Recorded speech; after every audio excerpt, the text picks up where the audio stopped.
And obviously people know famously at Elden didn't work out, so they kind of just got the cash anyway, sort of the golden handshake, even though they got come back to Twitch eventually. I think he was one of the guys during the Apex Legends days where they would pay like the streamers. I think he was one of them where he came and did that for a week or so, was born at that game, and then obviously everyone bailed after the initial period despite the fact that getting those Twitch numbers, etc. So the interesting thing was his fame did come largely from the streaming period, I would say. He already had like the king of Reddit thing from CSGO, but the problem is his individual level in competitive play fell, and Cloud9 had won big things for a while. So actually it was sort of ruining his rep a little bit. This allowed him to get fully maxed out again. It's like, wow, it's just insane mechanical talent. Because let's be real, skill set wise, I do think Shroud had very good mechanical skill. I often used to say he's the one where it's almost like I wish I could take his skills and body and put someone else's brain in there. If I put like an aggressive player, rifler, brain into his body with his ear, he could have done work. He could have been one of the best players ever to come from NA. He could have been the best, quite frankly. I think it would be him, between him, back in the day, Hiko, like I said, it was more of a placeholder. It's really between him, Skadoodle, it would have been like Twists, Elysian, and maybe Nav comes up the back, I don't know. But he could have been in that category. Now, people like Elysian, Twist, they've left him in the dust, and he's nowhere close to them and what they've accomplished in their careers. Now, I did think one of his problems, is the problem if you want to be a star player, is his game sense. He didn't always seem like he had the best read in the pro game of where to be, what to do, where to find his kills. Now, that's an issue if you want to be a superstar.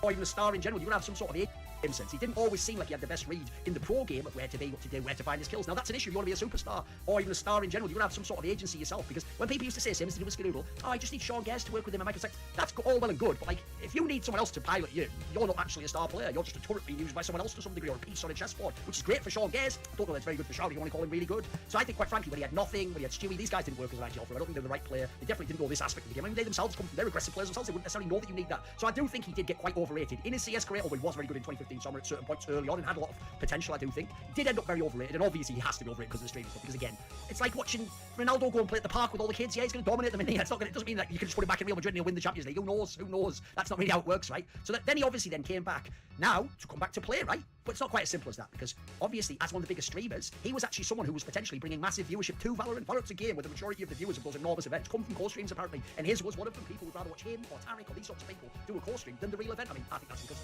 I is the most vanilla talent ever, chops and changes the lineups to keep them all uncertain, and they never created a cool atmosphere. What they did is they took the legal how their shows are, just put it for a CS crowd. Like, I think that's the problem Valorant has as a game. It isn't the CS vibe. It isn't that type. So you're not going to attract those people. It's going to be a different entire audience, in my opinion. So he comes back, he's core streaming. Now there's this whole thing when he rejoined Sentinels, because by the way, he played his first games, but I don't follow Valorant enough to know if he's good or bad. I think he's just a role player, so I was like the smokes or whatever. Now, I do think, understandably, everyone's excited to see, wow, he's really coming back. A lot of people thought it was a gimmick, WWE style wrestling move, bringing like a celebrity or a movie star guy who's promoting something. There was a bit of that, because the vibe was, since Sentinels has been going downhill all year, and it's years since they were the best team and one of the best teams in the world, and the best NA team by far, and have all the best players and attention to the best. So long since that, this was almost like a gimmick to bring some attention to them while they did the last chance qualifying and tried to get to champions, and also potentially to show like a power move, to say to Riot, like, hey, you better let us in this like partnership thing, this franchising type thing we're going to do here, because look, we can bring in the big names, we can bring attention to your game. That's what we can do if you bring us. I think that's a pretty clever, pretty shrewd idea, by the way, bearing in mind at this point Sentinels themselves aren't a top team. They're nowhere closer to the top 2 in NA, and actually it gets to the point where it's starting to get close to you want them in the franchise, and not from all the games, remember. So I do think he is still a major draw for obvious reasons. He's clearly a very skilled player as well. Now I will say, to me, the fact he came back to competitive play is good in the sense that when someone's talented, if they have a competitive drive, I don't quite know where Shroud is at. I'm not actually sure. In the early days, by the way, what's the thing that's funny is, he's even the sort of guy who didn't even used to do interviews earlier, because he was sort of like what we talk about. He's the kind of guy just a gamer, you know, he just likes to play. I don't get the sense he takes it necessarily as seriously. Or to him, it's more like, look, I happen to be good at the game and skilled, so yeah, if I get an offer, maybe I'll play pro. But I don't think he's that guy like dreaming of the championship, like, oh, he loses streak, just like in his room in the dark. He's not some Kobe guy, as far as I can tell. And that's why the topic of Shroud does bring up, I think, a bigger topic in esports in general, but especially Western culture, which is if you ever see on forums, all the teenagers and Zoomers are going to go, who cares if he was a good competitive player? He is making millions and he is swagged out and can do anything he wants. Look, that's cool. He's got freedom in his life. He can do all sorts of things we can't. But I have to say, the reason to become a pro isn't for the money. It isn't for the freedom. You do it to be the best pro, to accomplish something. You're going for greatness. It's a craft. You're trying to get as good as you can at something and then beat the other best people in the world who are all trying really hard to be the best at that thing. That's almost like a samurai ethic. That's almost like a grail quest. There's something inherently, I'd say, quite masculine about that. It's the best of man. It's people aspiring to be greater than they are now, to transmute themselves from their base form of whatever, impure, to the most refined, perfect, I'm rolling too early. Vital force in the universe, quite frankly, that's made everything brilliant that's ever existed. Or you could quit all that, you could go stream, and you could entertain a bunch of kids, beating people much worse than you for millions of dollars. Now, that might be fun. That's my point. What was your original goal? If his goal was just to have a cool life and be fun, he's a really good player, and just a gamer at heart, then yeah, he's got the perfect career for him. But I don't really get that vibe, like, just retire and be a streamer, it's less stress. Nah, the stress is there for a good reason. You're trying to do something amazing. That's an indictment of Western culture. You worship money, that's the top of your pyramid, your hierarchy of values. Money's way down for me. Money's a side thing. You need money at certain times, but certain other things you need more. A mission, a purpose, something to aspire to, something to work on, something to chase, something to run from. These are things you need in life, right? So I thought as a little aside, I'd just bring that up, because I do think the Shroud thing gets lost in the midst of the money and the fame and the huge profile, and the fact that even if he comes back into a game, he hasn't been a pro level player, and everyone's watching, everyone's interested. He was, by the way, playing in the early Valorant scene with the cops and stuff. It's not like he's totally might be just a guy who's only been watching it or playing it in public mode. So yeah, I think Shroud was a very skilled player in a very unique career, one of the most unique ever. I do think it's somewhat curious he came back now. I don't really buy necessarily that'll be there long term. If he does, I don't know if Sentinels will be a top team. And I think this was a little bit more of a PR stunt, or just an appropriate moment where everyone could get their shine on and get into the franchising thing, isn't it? This video was kindly supported by Kill Your Inner Loser, Ahmed Hedju, Matt Pugnaccio Rakula, Paul Villa, Travis Goff, Adam Oaks, Animosity, Buck Pounder 420, Hades, Jensen. Right, so obviously idols. So let's start out. The eye test, the premise of it. The eye test is where you watch the player play the game, you watch the team play the game, you watch the match, but it's not as simple as looking for things that are flashy or just basic competence. Like, oh, I did that correctly. For me, the eye test is where your intuition, the subconscious that you've trained to understand and take in the information, overlaps with how competently the player plays in the context of his role and what he's doing now, and how skilled he appears to be, what agency he can have over the game, how he can manipulate the mechanical components of the game. By the way, in this video, I'm going to use both League of Legends and CSGO examples, but I'm going to purposely do the CSGO example first and the League of Legends example second for each case. So in CSGO, the eye test for a player like Henny, if you go right back to 2016 when he was in that Immortals team, it looked good if you only watched the highlight clips. His best kills, his fastest kills would look crazy. Wow, this guy's mechanics are nuts. But if you just watched the whole game, go back and watch almost any whole match, and you'll see, he's whiffing a lot of these. He's out of position there, actually, way too aggressive. Wow, what a weird gamble. Like, you had an there, why do you do that? And suddenly you go, actually, the eye test, you don't pass it. So actually, he wasn't an eye test player in the true sense. Zipnix rarely had good stats, but was unreal in the eye test. You watched how his decision-making was, what he was doing in the context of where he was, in the context of his skills, he passed the eye test like a motherfucker. In League of Legends, if you watch Inspired in Season 9 when he was playing with Rogue, yeah, he had some good pop-offs, he had some really good moments, but he clearly lacked most of the other elements that an elite jungler would need. What Jankos had at the time, what Smithy has, but sometimes doesn't have in terms of the mechanics. He was obviously only doing it on a few champions. But in the same season, Season 9, over in North America in LCS, Froggen wasn't flashy in the spring split, he didn't outplay people much, he didn't play all the strongest meta champions, but he was really clutch, he was consistently good in his lane, consistently good in team fights, and he knew how to win the game on his terms with the teammates that he had.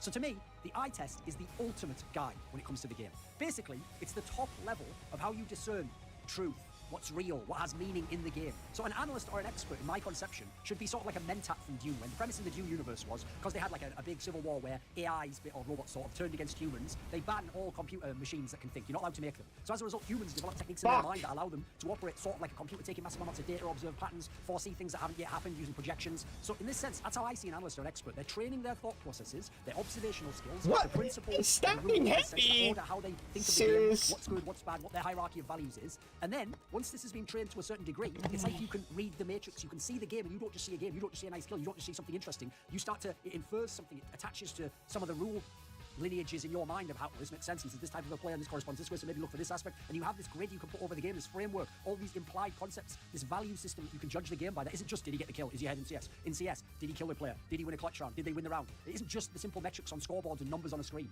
So let's get into the false idols. The three things which have replaced the eye test for so many people, because we didn't have stats in Reddit, etc. back in the day 1.6, and we did in League of Legends, but not in Dota. So as a result, you had to just go based on what you could see in the game and how good you thought the player was. So let's start with Reddit narratives, shall we? Right, we can break Reddit narratives down in a whole bunch of aspects. We're talking about community perception, so that's like, what do they think of the player? So in CSGO, if they think Ziwu is better than Simple, as you've seen if you go and read some of the forums, nothing will convince them. No amount of eye test, no amount of literally individually dominating or dominating with worse teammates or a worse team or in a certain key match, nothing will convince them otherwise. They just stick to whatever they like. Could be stats, could just be their particular preference, could be that they're French. Always on that I'm not a favourite of, just kidding. Or am I? If they think Bjergsen is better than Jensen, always has been, always will be, always was every season, again, nothing can change that for them. They are just stuck with that community perception, they will propagate that around the scene, and nothing you say, no argument will get into that. Then there's also the aspect of what is the role, or what is the value within the team that these fans think that the guy has when they talk about him on Reddit. So in CSGO, Simple, in the last year or so, has been doing almost everything on CT side for Na'Vi. He has to basically play above and beyond and go to an insane level to give them a chance on some of these CT sides. But the fans won't get that. They'll just look at the numbers, which don't tell you any of those things, and they'll just say, well, this guy's better numbers, or this guy's comparable numbers. In League of Legends, it doesn't matter if Faker actually was quite underwhelming at times in Season 9. It wasn't even close to the best mid lane in Korea, hadn't been for 3 or 4 years, but because he won 3 championships in a row, he must still be one of the best. Even though the pros were citing him as that sense. So he just gets to carry that carry role years beyond his actual prime, beyond him actually being a carry in his team. Remember, in Season 9, it was fucking Clid and Teddy that were the best players in that team. If they can appreciate his play is another aspect of community perception. There's certain aspects of play they don't appreciate. That's why in CSGO, MSL and Existence were always treated like shit at in-game leaders for many years. Despite the fact, if you talked to actual people who played with them privately, or other coaches, or people especially outside the public eye, they'd tell you like, oh, this was brilliant, or wow, we did that, but it didn't work out in terms of the team winning the round, because he didn't have the right piece. Like, they would tell you these guys were way above the community perception. In League of Legends, Quite frankly, with the exception of Unicorns of Love in the beginning of 2015, and then Worlds for Misfits in 2017, I think Power of Evil has been criminally underrated. Just because he didn't have the raw flash, just because he didn't play the sexy champions, just because he isn't a big talker, people ignored this guy. It was like Froggen Jr. At this point, he's probably actually taken over the lineage that Froggen put forward in the game. Just a really consistent carry in the way that he carries the game, and if you play to his style, you will have success. Then also, there's the sticky storylines or details or moments. So, for example, there's this notion that anyone can be the star in Astralis because different maps, they'd have a player top frag or do pretty well in terms of the stats. And yet they ignore that. Well, Device won most of the MVPs. If you ask other teams, most of them are probably going to tell you, right, Device is probably the best player overall.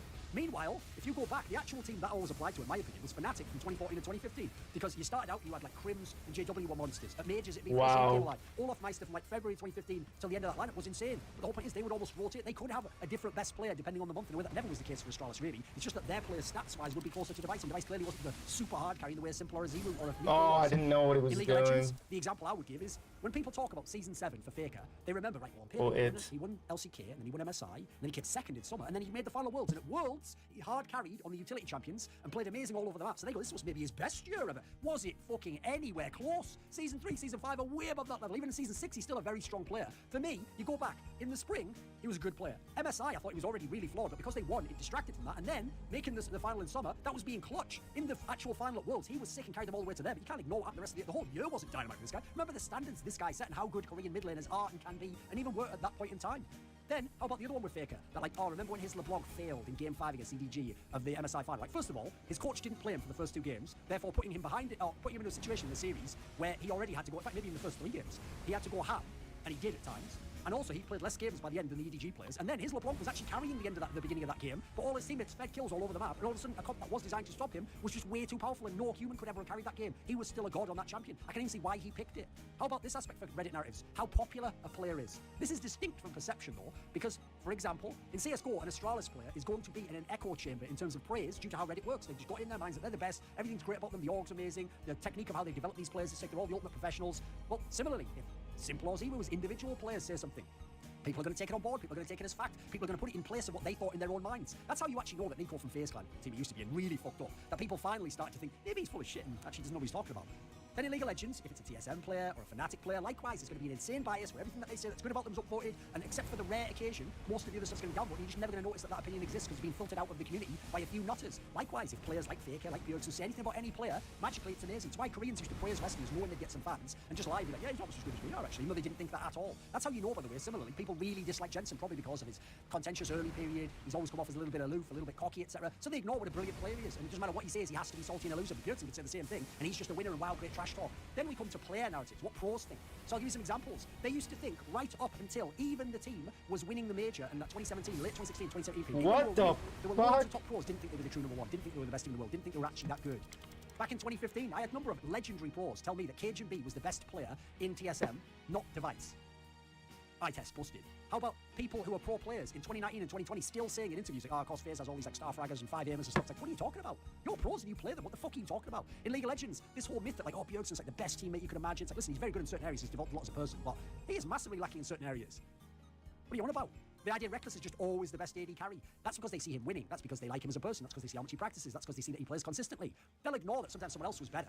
How about what pros say? Because that's different to what they think. No, it's the things I'm saying there. A lot of those are things I've heard people privately say, or they say in some context, but more what they think. When they say things, well, how about when CSGO pros tell you Nico's a good IGL? I've had enough detective work on you that to show you what nonsense that is. Because not in the context of what I consider good IGL. Now, Yanko in his reflections, he's looking for a guy who's a man with authority and really tell you and make a decisive choice. Those are some components of a good IGL. Not a great one. And I don't think he had the rest of the game, quite frankly. How about when pros tell you, oh yeah, Forrest is still world class, as late 2019, as though that's even vaguely plausible. If you watch his team, if you watch who the ones carrying are, and you watch it's just the odd game that he was going off. It's just that people would go mental for one map and then they'd chill for the rest of the time. It's like when people used to say that players like Kobe or LeBron now, like, they're at their best now. Like they might be at their smartest now. They might be very efficient now. They're nowhere near their peak. Let's be real. How about the Shy in League of Legends saying that Khan is at the end of season 9 is the ideal top laner? Is this guy brain dead? He isn't. He just has a totally different vision of the game. But holy fuck, that's so far off. How about Cersei? When he was in the Splice team, coming on my Elite United show and trying to convince me that like what a pedophile, holy shit. That's why actually he's the best style of mix in the most sense. And actually he is good early game and all the rest. And what are you even talking about? And then the gold stats and that. It's like, motherfucker, you're farming. Like you're trying to just negate him. You're not even trying to make players now. Like why are you spinning this narrative? Like, but if you imply it's like Koreans or Chinese, then wouldn't I say it was good? It's like, no, what nonsense is this that's spilling out your mouth? Then there's how pros see the game. So in CSGO there were a lot of pros, a lot of legendary pros, where they only respect balls. They're men's men in that regard. So they don't respect players who play with tactics. Well, until they lose to them and they eventually just have to, because otherwise their brain's not going to allow them to improve in the game. How about League of Legends pros who think everyone in their team is a shot caller and has an equally important voice. Meanwhile, they're playing with Yellow Star, Mithy, like Afromu. And then later, bizarrely, when they're not playing with those players, all of a sudden the team collapses and there isn't really like a central guiding vision and no one seems to really know what's going on. How about pros that think nobody chokes or nobody's too inexperienced and everyone's just good and if we all hope and pray and hold hands, we're all going to make it, boys. Like, it's ridiculous the things that pros say. And people base their whole opinions off this. How about stats? So in CSGO, obviously we're talking about the HLTV scoreboard stats, right? We've got the kills, deaths, kill death differential, ADR, KST, rating, right? Kill to death differential is all right, but even then you need to know the context of the role, the map, what side did they start on. ADR is usually better. If you have a high ADR, you probably had a pretty good game. KST's all right. At least it measures some other aspects. Rating is all over the place in my opinion. I see players with like average ratings all the time. If you watch it with the eyes, like, that guy was the key pivotal factor to winning this game. Like, he did some amazing work. What, this other guy has a high rating? You know, the rating, by the way, implies that player performed better. So it's telling you who the best player is using a fucking number. That's insane. Rating can't take into account dominance in the really important rounds or what you did for your team that set up kills that show up on someone else's part of the scoreboard. You can't do any of those things. I think in League of Legends, it's probably the stupidest game ever for stats because the game itself snowballs in favour of the winning team. Champion matchups don't show up on a box score in terms of like who's supposed to win this, what's the normal metrics for it. There's still no elite metrics as far as I'm concerned. Like the idea that gold lead is reliable. It's only reliable in the sense that it correlates. Like, yeah, teams with a 3k gold lead tend to win 70% of the time. It doesn't tell you if this team's going to win this game though, because it can't account for have you actually used that gold and gone and bought the items yet? When did you buy the items? When are your power spikes? When did your champion stop scaling? The gold lead isn't some absolute value in that sense. So as I've always said about stats, they're great starting points for discussions that could be really interesting. They're terrible ending points or deciding factors. That's why I think the HLTV top 20 is actually whack. It just goes off things like rating and stats, and you're going to decide the 20 best players in the world. How about watch the games and decide and use your metrics and your criteria? That's why I hate in League of Legends when they use stats for a League of Legends laner in terms of like DPM or how much damage in a team fight he did. It's like, what champion was he playing? Was he playing the single damage output champion in one where it's like he's like a hyper carry, and then every champion there's like boosting him, giving him shields? Like, well, yeah, he should have done most of the damage. It doesn't mean he like disproportionately like carried the game in a traditional sense. Maybe other people were setting him up. I think in general the eye test is busted, and I'll give you some examples. People in Astralis' prime not understanding the difference between how great their teamwork was and their structure and how good the talent and ability of the players were. So there was this whole thing of Astralis have the best players. Like, no, they had the best stats for their team on average. Now, maybe they had the best players for their roles at that time. Notice all the caveats I put in there. But that's even in the context of having each other that they made themselves like that. Like, I made this point about Zipnix, actually, I'll put it in the description box below. It was a written article. That he's a fantastic player who adds a lot to Astralis. Like, for example, I don't think that... What the fuck is my character? Oh, no. But he wouldn't be like a dominant player who wins MVPs. I think, though, Zipnix Standing heavy? What the fuck is wrong with you? Entry fragger like Dupree from having a player who locks down sites like Magus. That allows Zipnix the freedom to just win clutches in some games or just play a position smart and not always have to contribute tons of fragging. How about people not thinking Nico and Simple were gods? So many years just great players and Cold Zero is just as good. Meanwhile, Nico and Simple are gods no matter who they play with and at what time in their career seemingly. Cold Zero was a god for a couple of years playing with one core and in a certain meta. How about in League of Legends, where people thought Trick was an elite jungler in Season 6? Now, he was certainly doing a very good job in G2 and fit their team well. But the idea he was winning the MVP, by the way, Perks wasn't even top 3 in that summer voting. Go back and look. How about the idea that Pawn was a sick mid laner in Season 4? Mate, he was the most overrated player in that team. He was just the weird fucking wildcard, and in fact, the rest of the team allowed him to play that style. He would have fed his arse off in half the games in another team. How about Nemesis being world-class in Season 9 summer? He did a really great job in Fnatic, and he matched up well against Caps in that final for G2, but was he world-class? I think you saw it Worlds. I think you saw when he really had to go against the whole field. On certain champions, he was good. He was what the fuck is wrong with you? But world-class? Oh, weird. How about the idea that Soaz in Season 9 for Misfits and Season 10 for was just a bad player? He was just not good enough to carry. He's probably the only reason what that the he fuck? won those games, or were even in those games. And you could see how he even had to pick certain champions just to give them a chance to win those games. Like, in my opinion, you can go and I can contrast some more for eye test shorts, where people don't know what they're talking about. How about when people used to say before 2018? These hitboxes are whack. Simple was just misplaying situations, put himself in bad spots. No, he had a new philosophy and methodology to how to play Counter-Strike. That would be like watching Michael Jordan play and only knowing the basics of basketball and going, well, these are bad shots. Look, he's being guarded, and they've Maricano. he's taking a fadeaway jump shot. That's actually like usually a low shot for a basketball player. He should probably just pass. Trigoni. No, he was the master at that. For him, that was a good shot. That's why he still shot a fantastic percentage with it. How about Anthony Davis? A massive strength, athleticism in his prime physically. Probably means the last, actually. He had an unbelievable butter mid-range. My last. And if you couldn't guard that, and you couldn't stop him getting it off because of how tall he was, now he opens up the basket anytime he wants. Unbelievable. By the way, the worst I ever saw this in the NBA was back in like 2006, 2007, 2008 era when people used to say about Dirk Nowitzki, like, he's a big man, get your ass on the block and back him down, mate. This is one of the all-time great shooters and finesse players who, if he shoots correctly, his shot is almost unblockable. What are you talking about? Basketball's not just about raw power. It never has been. There's an element that can be about that, but it isn't all the time. That's not the ultimate value. In the sense, it's just fragging. You be no haha. How about that? If you talk to people who know the game, haha sounds so stupid. Existence's strats in 2015 at times were god tier. That's why they oh, it starts off slow and then it goes fast. Talents like busted up RPK and really at the end of his tether maniac. How about when before the stats went out of control for Breezy, everyone Yeah, used it's to gotta be a good punish though. Topping, flashy. Ethan, because he had that crazy pixel perfect Pounds. game. Meanwhile, Breezy was the real Minus. carry of that team. He was the one really doing the work. He was on the whole structure, pretty much relied on. You saw when his game went away at the end of the year, that team plummeted. They face planted as a squad. How about in League of Legends? The NIP squad in Season 4, where they kept using good junglers online who weren't good enough to play the offline qualifiers for LCS. So they wouldn't get to LCS, and then fans would go, you're overrating them. They're not that good. Their players aren't that good, really. Their players, aside from the junglers, who they used to use bad ones for LAN, were unreal. They were some of the best in the entire West at their role. Zora Zero, the top laner, probably the best top laner. Nuke, a strong mid laner. Mithy, in my opinion, maybe the best support player. Really smart, really great mechanics at the time. Freeze, a minimum above average AD carry. Still one of the better ones for my money. How about the idea that Doublelift couldn't have been the best AD carry until he won in Season 5 summer because his team wasn't making the finals of playoffs? And, you know, like, if they're so good, why don't they win, bro? Like, look at it with the eye test, mate. He was a monster. That bot lane was unreal for years prior to winning. How about this year, where Larson in the summer didn't get full MVP credit from people? Listen, I get it. I don't mind Caps winning either. But he didn't even get the credit that he was truly in contention because they're actually boring champs and Oriana just farming and then he wins in teams like anyone can do it. No, they can't. That's really hard. He mastered that craft to some degree. Watch out for this guy. As long as he can overcome some of the psychological issues, he's going to be a monster in years So, not for noobs. So develop your eye test. Anyone, fan, pro player, expert. You can't fake the funk with this.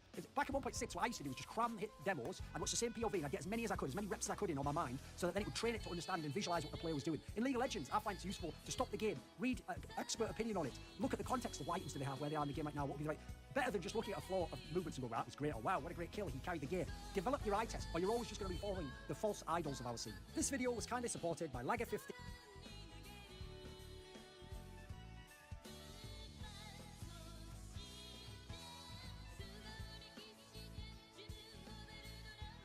This video is one of my who is, and this is one of the ones like I did with Eco, where I'm going to talk about a Valorant player, but I'm specifically going to talk about him because obviously I'm not a Valorant expert. I don't follow the game Valorant back there and watching it.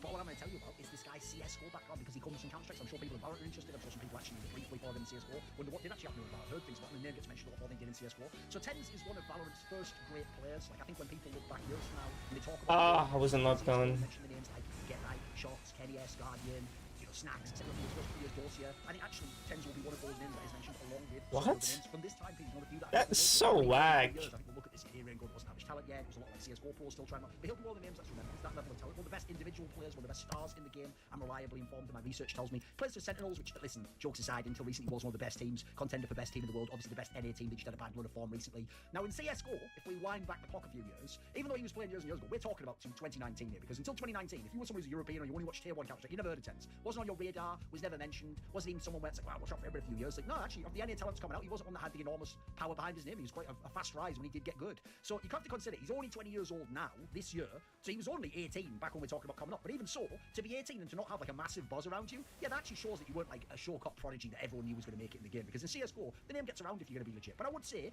it was basically him, maybe Som, who obviously came into NRG in Valorant. I'd say Som was the next year in CSGO, was more 2020. These were considered rising talents in the NA scene. They were trying to be used by top teams in NA to see if they could be groomed into star players. Som obviously got his chances in Gen G in 2020. Then online play came around. He switched over to Valorant. Obviously now he's in NRG over there. Tens never really got his proper shot at Tier 1. He was only briefly in the team. It was Cloud9. It was a really messy Cloud9 lineup in the era when they were changing coaching staff and players, and Daps came in and they tried to rebuild another international squad. And it was one of the messiest, one of the worst periods in Cloud9. So realistically, he never really got a proper shot at Tier 1 player and true Tier 1 LAN player for more than a couple of tournaments. He was barely in the team at this point in time. So he stood in, if you go back in time, the first real relevant period was when he stood in for ATK, which was the lineup, which was the South African lineup. We're talking before we mixed with the NA players, and the next year became Cloud9. This was when they were the purely South African lineup, and it was when Sonic was going off, and he eventually obviously went off to Envy for a period of time. And they brought in Tens. He looked good actually in the online tournaments he played in. He looked like he was pretty fragging out, like he was a pretty legit player. Obviously, he's an NA player, and they were South Africans, but it was looking at an interesting mix. Then after that, he joined Cloud9 with the Daps lineup, which had Kooster and Mixwell. Obviously, people will know Mixwell over in G2 in Valorant, and Daps obviously himself went over to Valorant at one point in time. The only thing is, when he was in Cloud9, he was very underwhelming. Yes, he's playing against high-level competition. Yes, the pressure's more. Yes, it was his first real sort of shot at being in a top team, but he didn't really perform very well. Didn't live up stats-wise to what you'd expect. What the fuck? He was having difficulty. He looked quite uncomfortable. I don't think he figured out what his identity was in the team. So he was benched. That is such a whack attack.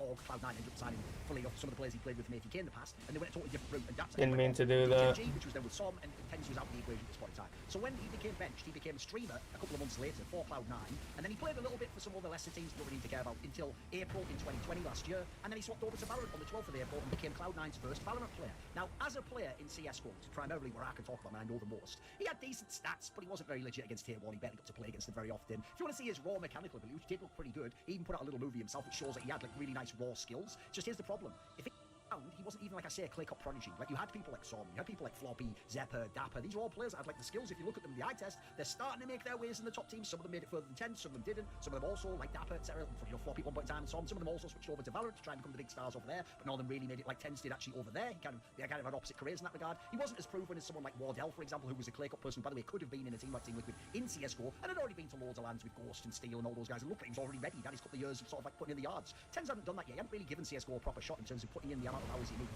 to win over people's respect and get into the big teams. He just had a pretty fast rise. He had a couple of teams to give him a chance, and then he went streaming just like he did in Valorant, and then he eventually just Valorant was the shit for him, right? So I would say he was far from proven as a tier 1 player in CSGO. Never mind a star, and that's actually the issue, because CSGO, despite what you might think from the outside, and maybe if you're a Valorant player, it's actually that much about game and mechanics. Yes, that could be a determining factor if everything else is the same. But CSGO is more about like understanding of the meta, knowing what your role is, knowing what the tactic is, reading the opponent, making the correct plays to help teammates, knowing how to set flash and utility lineups, etc. If you can't do some of these things, then yeah, just having good aim alone isn't going to be enough to make you a tier 1 pro and win your games. You're not going to get to use that aim. You're going to get just beaten up by people who know the game and the meta of how to play more. The analogy would be, think of how many college stars you've seen in American football who were tearing up college level, and then they went to the pros and defensive schemes shut them down, or they don't understand how to run certain routes, or they have to be the man and have the ball all the time. There's a million factors that stop people becoming top players. Now, here's the thing I will say with Tens. If he'd have made it, he was never destined to be a support player or some side, but if he'd have made it, his aim and his mechanics to dictate, he would have been one of the stars. He would have been a future Elige, Twists, Naf, the sort of the best, the most skilled players, Breeze, that NA had to offer in CSGO. It's just he was so many years from that, and he wasn't even on the cusp. That was far from determining whether it was ever going to happen. So instead, like I say, he was in that mix of players that he was with. So I don't blame him. I can see why he went over to Valorant. He was actually a reasonable example of somebody who swapped over in that sense. I actually think some of the other names I mentioned should have stayed in CSGO, or I understand where they went, but I wish they'd stayed in CSGO. He's over on more defense, and when I see him happen Valorant, more power to him. Seems like he was better in Valorant than he did in CSGO. Behind the other big org, then you want to stream as well, but people want to say, wow, how's your pro play outside of pro? That's how you want to make your streaming ecosystem kind of like grow for my money. So my money, you always had to come back as a pro, eventually you just fall away as a streamer over the years. Now, I will say its mechanics are pretty nuts if you're watching me Valorant, so I can understand why he might also have raw appeal in that particular sense, but he carried Trout for years and years of a mad aim, right? Then obviously after that he was on loan, the Sentinels, and I didn't know what he was doing. Sentinels basically is a CSGO team. They have Shazam who used to himself be on Cloud9 and many other teams. They have Sick, who actually enough made it further along the line than Tens did in CSGO. At least he was like on the cusp of becoming like an NA top player, even if he never quite broke through. He had like his year or so, and obviously he had many chances after that, but he never made it in the same way as at the time. Then compatriot Twists did make it, obviously became a true star. Then you had Dapper, the aforementioned Dapper, who was on like Bad News Bears or whatever, and now in this particular team, actually again switched over to Valorant, become a solid player. Zoms is from Overwatch, as is the coach Walkers. By the way, Zoms is the guy people don't know who said that stupid comment about like Richard Lewis being paid by Jack Etienne to write an article about high-powered match fixing, and then that was like all to fuck their hours. Now I will say he did apologise afterwards after he was called out. That was a stupid ass thing. And the same Zoms guy is the one who sparked all this stuff where he bantered the Brazilians and everyone was going, oh, I don't think he said it was that crazy, but whatever, you know what sensitive little fucking Charmin ultra soft fan base are going to be like, right? Now in Valorant, obviously Sentinels has had pretty big success, right? They won that the VCT Stage 2 Masters Reykjavik. Yeah, they only made top 8 at Berlin, and yes, they did get out of their group at the Champions thing recently because they're Team Liquid, and then obviously that South American team or Latin American team, whatever, KRU beat them, and that was a bit of a shock, and obviously egg on their face. Bullshit. Now, if you're probably one of the most famous Jet players you'll ever see, fabulously skilled in that regard. I've heard from most people, and whenever I read online, he's always in like contention, like is he the best player in the world in Valorant? Is he one of the best? He's the best NA player. So I went out there and I did what I usually do, which was I talked to my mates and people I knew who were CSGO pros, either like new ones that swapped over and were good at Valorant, the old ones that at least know the space. I asked a whole bunch of them. Basically, here's the vibe I got from talking to them, some of the things they outright said. They all agree that mechanically, Tens is the best, or one of the best, and really at the absolute almost highest level you can get in terms of raw mechanics and skill. I gotta roll that. Questions about like how good really is his work ethic more, and they wondered about the fact he went in and out of the game and had done that in a number of games. They wondered what he's really like as a teammate. I heard some people implying like maybe he's not that great when the going gets tough as it was. And then they also had their issues with his consistency, because we have raw mechanical skill. Oftentimes you rely on that, and as a result your performance goes up and down depending on how you aim and how your raw skills are that day. So I heard people tell me like, look, even if I say he's the best in Valorant, don't think he's like simple or zero, like truly god tier players in CSGO. It's not at that level. He's not that like far ahead of the pack and not like well-rounded a player in every single game from. They said he's just either the best or contender for the best. And that in this game, you have to remember, they told me in Valorant, you can do a lot more for yourself, effectively sort of like flash yourself in situations that you can't even do individually in CSGO. You need help from that, you need setup, you need people watching you back and working with you. So they personally said like they thought he's a little overrated in that. So some of them even said, some of them said he was the best, some of them said like he's just mechanically the best. If you're looking at overall like well-rounded play, maybe he's 4th or 5th best.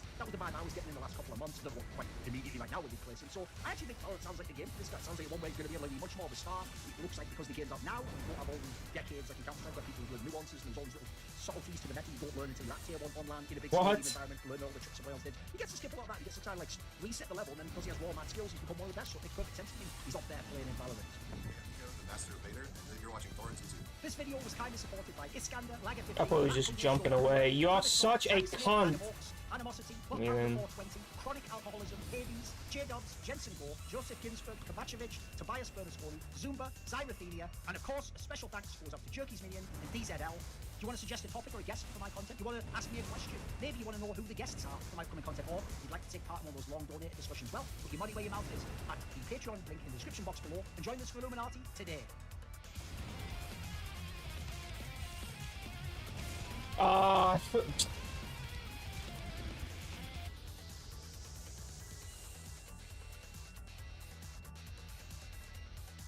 Okay, so who is Hiko? I'm talking about, obviously, the current Valorant Pro, but since you little kids in Valorant who don't necessarily know CS, or you only know a bit about the end of CS because you swapped over to try and get good in Valorant, since you are playing Babby's first FPS, but there's a bunch of veterans, people like Hiko, legend of CS4, some of the newer players and talents that were rising, talents like of 10s, etc. that come out, even people who were sort of on the cusp of being very good a few years ago, Ethan, almost ready to become a star player in the world. I thought I'll educate you guys by telling you who these guys were in CS4, because Hiko was one of the best NA CS4 players of all time. When I did a video, the Scoopses Do Not Peak Productions, I actually ranked him in early 2020, number 2 all time out of NA players, and by the way, he was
wasn't that relevant as an NA player from about late 2016 onwards. So that's even with Team Liquid coming along and having the Grand Slam and Cloud9 winning the major, still had him number 2 because of what this guy accomplished over his career, and he was fabulous in the early part of CS4.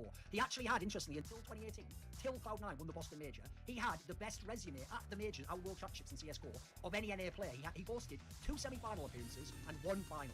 Now, interestingly enough, in Valorant, I don't follow Valorant much, but I keep up on the news, I check out who's in the tournaments, I see what the hype is, what the clips are, and I noticed, okay, in Valorant, this is a guy where he's been around since June of last year, he's in a team, obviously 100 Thieves now, that has former CS4 players, Nitro from Team Liquid, Ethan from EG, Steel, formerly of iBuyPower, obviously had the band, then he was in Ghost Gaming towards the end. So the interesting thing to me, obviously Steel being kicked, obviously Hiko's team managed to get top 4 ECP Berlin, which was a LAN. I don't know much about Valorant, so on the Wikipedia it said he's a Solver and a Viper player, so I'll believe that. I saw an interesting Clutch movie where it's a bunch of like stream clips and stuff, but it looks like he's maintained one of his main themes, which was he was a very clutch lurker in CSGO. It's what made him actually quite famous, especially in the early years. So his CS background rather goes back before CS4. It goes to 1.6 and the latter years, the last sort of year and a half, if you want to talk about actually getting to like top level, invite level in NA, and then truly getting a chance to maybe be on the international level, which he never really got to do because they just weren't NA teams that had the sponsorship to travel at that time. So he was on a team called Check 6, which actually was more famous for the other names in the team, because it had Storm and Fraud, who'd been on one of the best NA teams ever, ever, Complexity, which had won ESWC, one of the majors back in 2005. It had XP3, who was actually a French player who'd been on Against All Authority and had, like, I think, a top 4 run at, like, CPL Winter 2006, but then he'd come over to NA to live. I think he lived in Canada, maybe. I should work with Quebecois. And then it also, and I think it was the IGL, and then it also had a guy called Dizerman, who I wasn't that familiar with. He was more just like an invite level player. So in this period, though, they went to the ESEA Invite Season 10 Grand Finals, and they managed to finish third, which is pretty good. It's not the best, obviously, and this time NA wasn't super competitive, but it showed they could still sort of hang to some degree. When CSGO began, Hiko was right on it. He was in the best NA team immediately, which was Area 51, featuring Sean Gares, who's later in-game leader in Cloud9, Dazed, the in-game leader later on of Quantic, and obviously was in iBuyPower, Semphis, who was going to be with him in Complexity later, and TCK, who's a guy I think also came from Source with Dazed, and was more like a supportive element. Now, in the first year of CSGO, they went to ESWC with this team, and they finished third, which is actually a monster performance, because remember, the best teams in the world were NIP and Very Games by a decent margin. But to get this third place finish, they had to beat out a bunch of European teams and place ahead of a bunch of bigger names, actually. So already you saw, there was definitely potential in this lineup, and as I alluded to, they sort of just split in half and made two teams later, which became Complexity / Cloud9 and iBuyPower. So you had the Quantic team the next year, which was the same team, but Sean Gares went away, and in came a guy called Frost, who as far as I know was an Source player who was an author. Now, they actually had, immediately, a pretty good run, because what people don't know behind the scenes is the team was basically going to break apart. They'd already decided, like, Days wanted to kick Semphis, who kind of had, like, Kobe-Shaq relationship, couldn't coexist. Hiko just wanted to stay wherever he could win. So in this particular scenario, because they were sort of, like, on the way out, sometimes semi-dead teams, because people just think, oh, fuck it, we'll play out the lands, it makes you kind of play without pressure. So Copenhagen Games, they managed to actually finish top 6 at a super stacked event with all the best European teams. At ESEA Season 13, which this time had NIP, the best team in the world, coming over, unbeaten, and actually, that might have been, I don't know, I think that was the one that was actually when they were still unbeaten. At Very Games, what the fuck is happening? Top 4 team in the world, basically, with Scream and Kenny S and Existence. And at this LAN, they actually managed in Quantic to 2-0 Very Games in the lower bracket final and make the final, but they couldn't beat NIP. So they finished second, but this was a decent performance. This wasn't just an NA ESEA LAN. But then the team was torn in half. Now, interestingly, Hiko actually chose to go over to Complexity with Semphis. What is happening? In this team, you had Sean Gares as the in-game leader, you had Nothing, the former sort of star and rising star from the What the hell? NA Hope. You had Swag, who was like a much younger, kind of on track to be what Nothing was going to be. What the? Clearly had the skills, was very, very young. And you had Hiko to go along with Sean Gares and Semphis. So you actually had a nice mix of skill, like Swag and Hiko were really skilled at this time. Nothing was sort of in the middle, kind of like your third star, who maybe has a good game sometimes. And then Sean Gares and Semphis were more the supportive elements. So at the next ESEA, they managed to finish second, but this was the one where only really NIP came in. People remember this famous story of Very Games said it was like too expensive to work, and they got like semi-banned, I think, from ESEA maybe briefly. Then they went to ESWC, which at the time, this is before the majors, was still actually a pretty big tournament. They made top 8, but I think they had to play NIP or something in the quarterfinals, so then NIP at this time was actually technically becoming the second best team, but still an elite European team. Then the first major happened, DreamHack Winter 2013. And with the group they actually had Very Games in their group. And at the time, Very Games was now number 1 in the world. They'd taken over from NIP. So at the time, actually, everyone thought, right, well, they're going to come second in their group, which means they have to play first from another group, which means it's going to be super hard because that'll probably be an NIP, Astana Dragons, maybe Copenhagen Wolves. In this scenario, they're kind of in trouble, right? But actually, they managed to win the best of 1 against Very Games, win their group, then they had to go anyway and play Astana Dragons, it turned out. So as a result, they had to play like the third best team in the world at the time. But they beat them in the series. In the semi-finals, they faced a surprise to Fnatic and kind of got tooled because Bonax basically outcalled Sean Gares massively. But they finished top 4 at the first major, when on paper, top 8 or slightly maybe be challenged for the group stage was mainly the expectation. Now, interestingly, at the end of 2013, we played for just over a year, like a year and a quarter, year and a half maybe. Hiko was the best NA player at this time and would largely be considered most of 2014, continue for the first 2 or so years. He was a very good fragger, he had massive fragging numbers. He was a really good lurker, which is how he got a lot of his frags, but he played it very masterfully because he was a super clutch player, especially for an NA player, and he was a pretty good pistol player too. Hitch on TV at the end of 2013 actually ranked him their 9th best player of the year, which is a very high rating for an NA player, but he put up the numbers. Then obviously, next year, they go to the ESEA, which is one where Titan and iBuyPower battled, and basically iBuyPower upset them, but on NA soil in an event that doesn't have a big crowd. They finished third, which is what you'd expect. Then came the next major, the second major in CSGO, EMS1 Katowice, later to be obviously ESL1 and IEM Katowice. They made top 8, but they had to play NIP again, and NIP was a very, very good team. They made the final, basically torching most teams. At least this team, Complexity, took a map off NIP. Then there was another ESEA, this was one that was really stacked, and actually the NA teams both surprised. iBuyPower won again, by now they'd already taken swag from Complexity, and basically, Complexity was actually able to beat NIP, who had the real lineup and never placed below top 4. They beat Navi, who I think Edward arrived late or something, and then they beat Virtus Pro, who I think maybe it was like Snacks or Bialy also like had a late arrival or something bizarre like that. So there was some circumstances that would extenuate, but these were massive scalps to claim. They basically claimed the EU scalps, and iBuyPower just kind of sat in the final and beat Complexity basically. Then they got bought out by Cloud9. They became Cloud9 and they brought in Shroud. I think maybe this is when I can't remember which order it was. I think maybe I know this is when basically Shroud came around the lineup this time. So I think that previous line was when he was on Man and Juma or whatever at that line. So they go to the major, which is the big event here, ESL1 Cologne 2014. And even though they were only on paper finished 5th to 8th, what they did at this major was epic. Because at the time, the iBuyPower guys, and some of the former Curse NA and stuff, they were famous for always bombing it at the EU lands. Whereas actually the Complexity Cloud9 fought, sometimes with the second in NA, but then they'd be the better team internationally. So they got out of what was basically a group you weren't supposed to get out of. There was Dignitas, who'd been top 4 at the last major, and they were supposed to win this particular game. Hiko did the epic, like, hey, are you kidding me? Like this mega round that he did on Mirage. They had Titan, who at the time was also, like, let's say, the best team in the world, a pretty good squad, weren't supposed to be able to get out of group with them in as well. When they got to the quarterfinals, they actually placed a really flagging NIP, and they made it all the way to the 3rd map, and the randomizer, because there was a randomizer in this major, which introduced randomizer on the last 3 maps, picked Cobblestone, a brand new map that was broken and isn't the later version of Cobblestone, this broken wall area, which was a terrible CT-sided map. And believe it or not, Nip pulled out the ultimate miracle and won it 16-14 at the very end of regulation. If that doesn't happen, and if the randomizer even picks a different map, I personally think Complexity, Cloud9 now rather, wins this series. LDLC in the semis wasn't the one later with Shocks and MDK. This would have been a really close semi-final. Maybe they go out there, but that would be top 4 again. There's a world in which they could have gone to the final.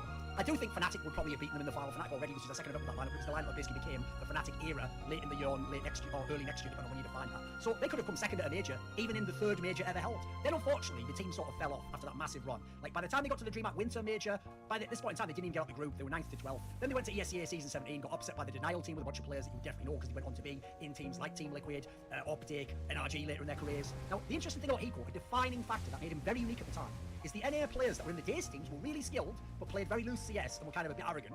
Then the players in the Complexity / Cloud9 team, basically, yeah, they had Hiko and Shroud as like skilled players, but that team was a bit more messy because Semphis was like very gamble heavy, would like do lots of force spies. Nothing was all over the place, and there was a little bit of scatterbrain in terms of the tactics. Showguys was trying to call to a bit of tactics, but you also have to say, you know, a lot of his teams never really won at the biggest level. I also thought he was a pretty good IGL to a certain point in time. Maybe he catered to the players too much because he was too much of a nice guy. So there was a vibe of like, does this team really want to Oh, win? double Like, hit! have they got the killer Didn't mean to do that. And so Hiko, Actually, I don't know how the fuck I did that. He basically decided Must have to leave buffed the it. team. I heard he basically got offered he could cut everyone and just make a new team himself in Cloud9, but he chose not to do that. And as you'll see later with the simple move, this guy was really willing, in my opinion, to do almost everything to win. Now, there were certain small periods where he took the money, like the Neelan one, but overall, he was trying to make the ruthless moves that put you in a chance to win, because at the time, no NA team beyond that Cologne run was going to win a major or be number 1 in the world. And it should have been possible with the talent, quite frankly. In the first of my reflections interviews with him, you can kind of see that particular period of time. Then, after leaving Cloud9, the reason he did it was to go and make an iBuyPower super team. So they kept Dazed, the IGL, who's a fragging IGL swag, the young talent who'd been with him in Complexity, Skadoodle, arguably the best NA player at the time, superstar AWPA potential. AZK was a pretty good player from Source and a good rifler, and obviously in came Hiko to be the clutch master and make this new NA super team. The problem is they only played a couple of qualifiers, and then everyone except for Skadoodle and Hiko got literally banned from the game in the iBuyPower match fixing ban. Then him and Skadoodle at the time were supposed to be a package, and they were being shopped about to all the big top teams, and it was going to be like who could bid more. And if they stayed together with one of the best players in an AWPA, one of the best players in a lurker and a clutcher, that should be the basis for potentially a really good international team. So they actually went and stood in together for Elevate at the CEVO 6 LAN finals, made it to 2nd place. The problem is, Skadoodle got offered a 10k signing bonus, which at the time was megabucks by Cloud9. And so he just joined Cloud9, which didn't become a very good team by the summer, but it left Hiko just out on his own and he had a bunch of options. And initially, he went to his old mate Semphis, who'd already been cut from Cloud9, in a team called Neelan, which had a lot of funding. It also interesting, had a player called Automatic, who went yet become a star player, would later win the Boston Major. In Neelan, it was basically a team where the other players didn't really have any business players. One of them was Valens, who later became a coach and like a data nerd. The other players weren't good enough, and they were all right in online play, but they weren't a team that was going to be good online, unfortunately. Then later in the year, he actually got this bizarre offer where Flipside, the 2nd or 3rd best like CIS team, came up with Blade and Simple, now coach and superstar of Na'Vi in the current year.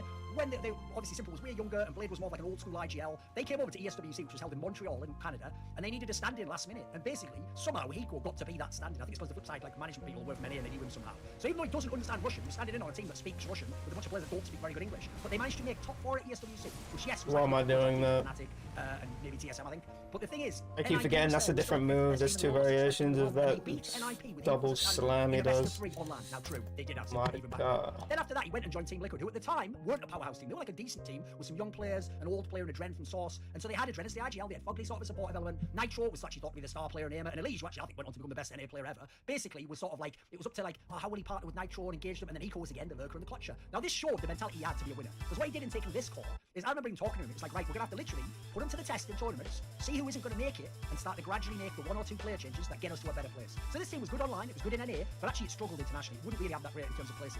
At the major, DreamHack Cluj Poker, which they qualified for, they just finished top 16, which means the group stage. They had a pretty hard group, admittedly, but they didn't manage to upset like some of the other squads like Cloud9 had been doing earlier. Then there was a tournament in NA called RGN Pro Series, where there was this whole drama. I think that was the tournament. Where they had this drama with the Brazilians of Luminosity, who weren't the best team. They made the change at the end of the year and exclaimed that like someone kicked the cable out, and then Hiko said he didn't want to do the restart because the admin said you don't have to. But they were being too cowardly and going, it's up to you, if you want to, you can do it. So all the Brazilians were hating him. By the way, years later, when he went to Brazil, he had to basically have bodyguards because everyone would be doing death threats to him and his family on fucking Facebook. So then there was a tournament, IEM San Jose in NA. Now they managed to finish top 4 here, which sounds good, but they beat Virtus Pro, yes, one of the best teams in the world, but Virtus Pro I think didn't have snacks, and so it's like in that scenario they had like old school Cuban standing in. I think it was their coach at the time, so that's a whatever. And then they lost in RV sadly in the semi-finals. Then the next year he made the big power move. I remember talking to him and we were brainstorming, who could we get? Like, gotta be a European player, right? Who would be good enough? And we figured it has to be Simple.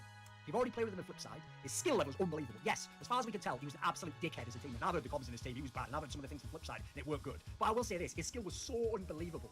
So it's like prime Antonio Brown. You just take the bombs. Randy Moss, these sorts of talents we're talking about. And when they got him, they narrowly qualified for the MLG Major. But at the MLG Major, they no. What the fuck are you doing?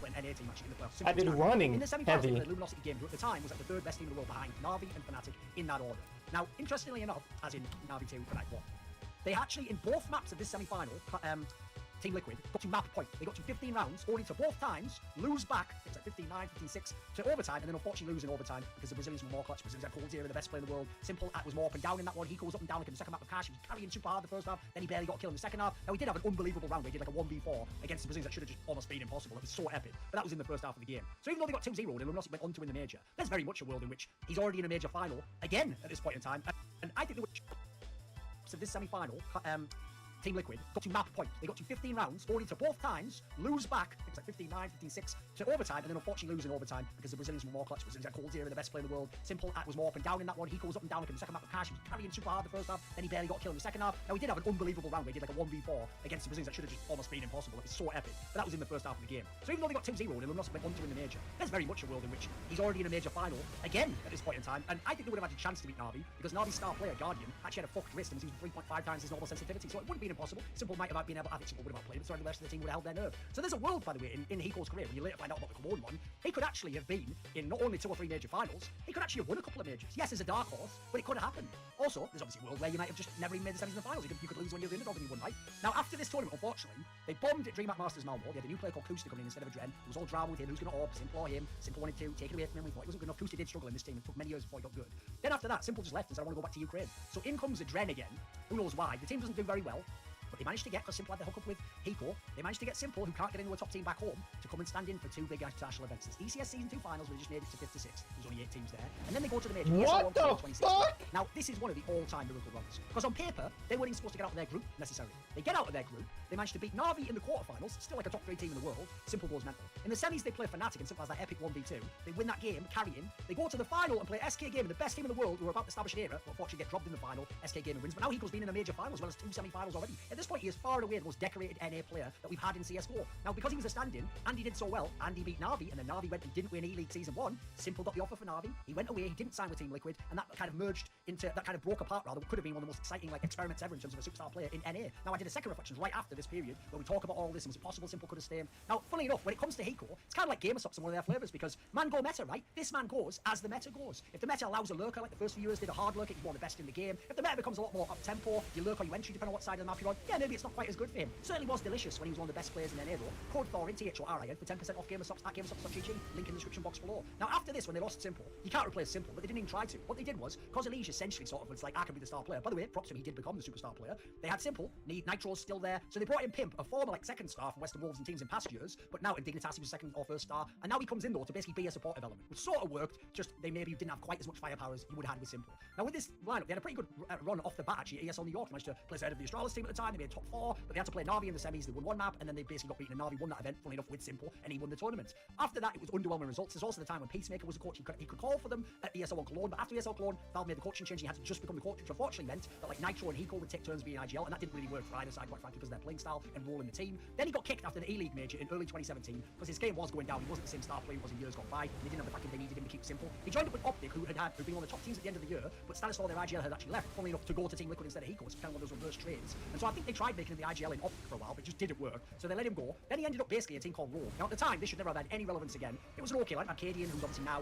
in the top team, but at the time was just like a journeyman in the Danish scene. It had a bunch of NA talents, like Shinobi was an okay IGL at like the invite level, a guy called Vice was supposed to be like a young fragger who was coming up, and then a guy called Raph was really young, but people said had good mechanics. Later they would make the swap, they bring in Sick, the guy was like a better version of Raph, and Vice basically had no mechanics, was pretty good. He was supposed to be comparable in generation to Twist, he became one of the best players ever. They brought in Ricky, who'd been an Australian player from the Renegades team, to sort of be like a streaky AWPer, and actually during their best period they managed to finish second at DreamHack Austin, not a bad run actually, mainly tier 2 teams, but some like decent, like top 20 EU teams. At the minor they finished second, so they qualified, they went to another major in Hiko's career, basic major London, but they didn't make an impact on that tournament. At DreamHack Atlanta, on paper it looks bad in an 18 tournament to finish 56, but you have to realise they lost the best of 1 to I think Steel's Ghost team, and then they lost the best of 3 to Vitality, who had Zero later to be one of the best players ever, and a whole bunch of veteran French players who won majors together, so that wasn't even that bad a result.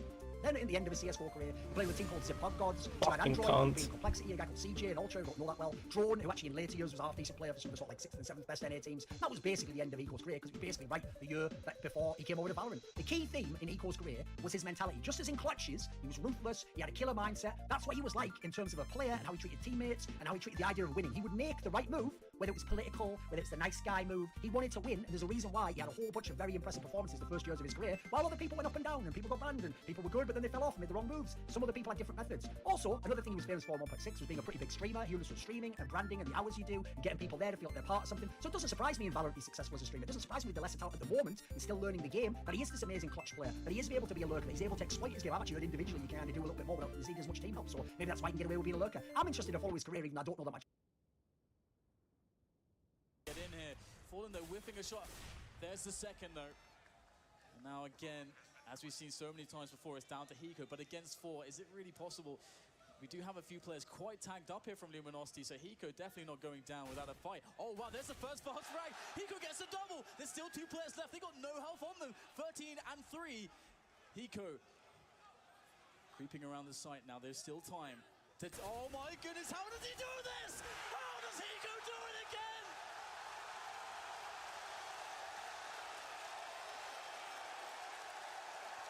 The clean sheet remains for Liquid.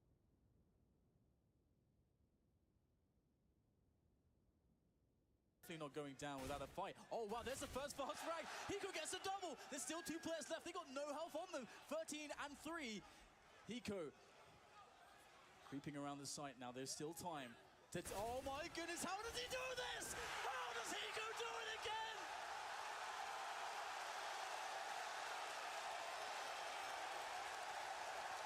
The clean sheet remains for Liquid. Hiko gets a double.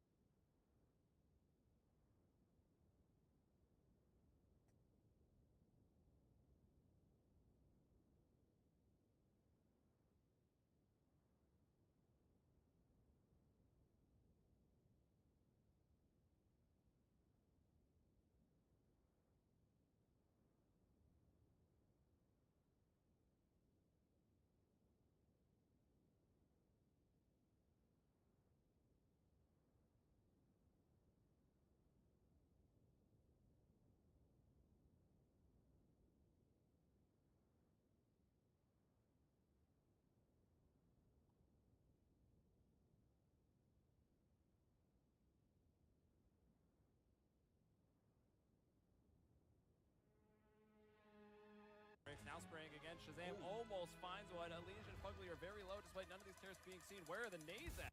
Already used them, there's one Molotov.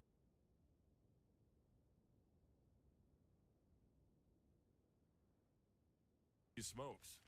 Yeah, lots of spraying there with those A1Ss, both Shazam and Rix. Now spraying again, Shazam almost finds one. Elysian and Fugly are very low despite none of these terrorists being seen. Where are the nades at?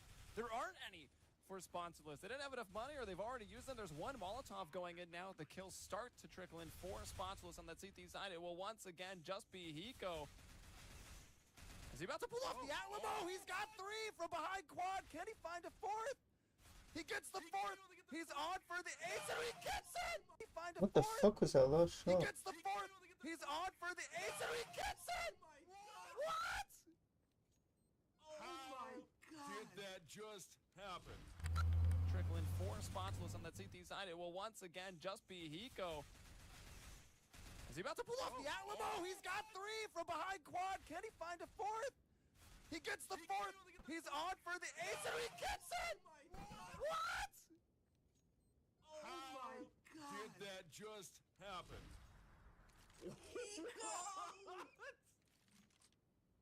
I feel like I'm trapped. He's back. I'm trapped inside of a meme right now. Inhuman reactions. What? I need a tactical timeout for the casting desk. How? Oh Stop. my goodness. I need a pause. What? How? How do you even make that happen? Oh. I feel like I didn't even see him like aim for the last one. He just like felt it. He was in the code of the game. He was in the code. Holy crap. That is now the best ace I've ever seen in my entire life. That is the best. It's us. That And just Fugly took down the is Shroud best ace. shots too. That just passed the Shroud ace in my book. Oh. Is this game still going on, or did we just I win don't- with that round? They won, right? That's it. It's game over. He still won. And they still might lose the map. Oh my god, that was out of goodness. control. Oh, we missed. Man, okay, we need to. We missed shake the it Not up capable. here. It's fine. The last one was just a full eco. This one's more or less a full eco for sponsorless. We literally could have just muted ourselves, saved the awkward noises, but wow. My face yeah. was like buried in my shirt there. I was just like, I had to pull the mic I wear in my head away because I knew that I was just about to scream like a little girl. Yeah. oh man. Flush are looking to end this. It's going to be a third title for Fnatic.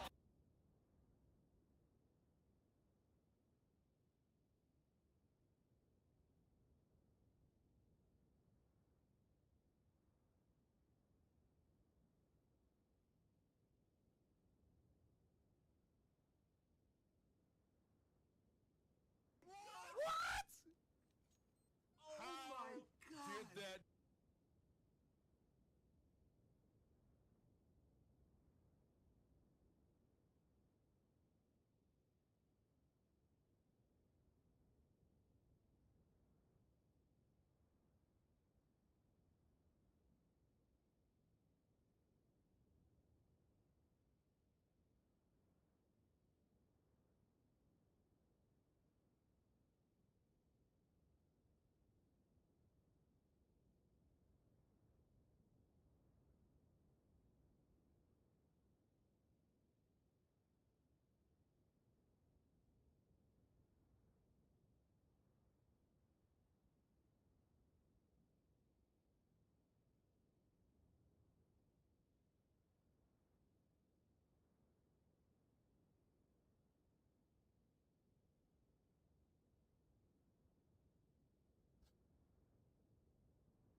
We go the distance here, and that's exactly what we expect to see from Cloud9 at this point, basically. Overtime or bust, and Shanghai is putting a shot through, manages to connect with one. That's Dupree down to 38.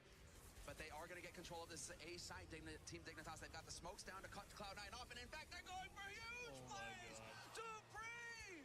Triple spray runs through the smoke in a CPL, and that shatters the defense. Cloud9 in a 2-on-4. That bomb plant's already been happening for quite a while here. So Hiko and Sean, that's a good kill from Hiko, but they realize Dupree's still in there somewhere. They're going to try and go for it here. They want to go all in. Hiko comes in with another kill and back to a 2-on-2. That bomb's so far ticked. They got to move quick right now. They're going for it. The defuse is already happening. Hiko, are you kidding me? He's going to go for it. They win the round.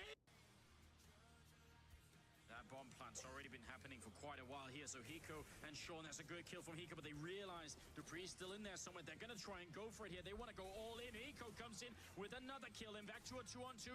That bomb's so far ticked. They got to move quick right now. They're going for it. The defuse is already happening. Hiko, are you kidding me?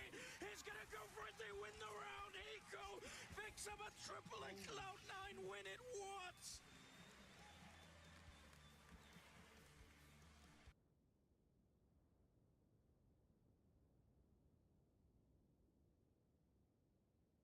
Magic moving up very aggressively here.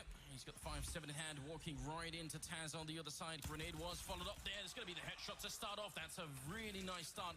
And more aggression coming out. Cajun dropping one, leaving a trapped Neo over along with the bomb. Snack's going to be going down. What are we witnessing now? Neo, the last one left.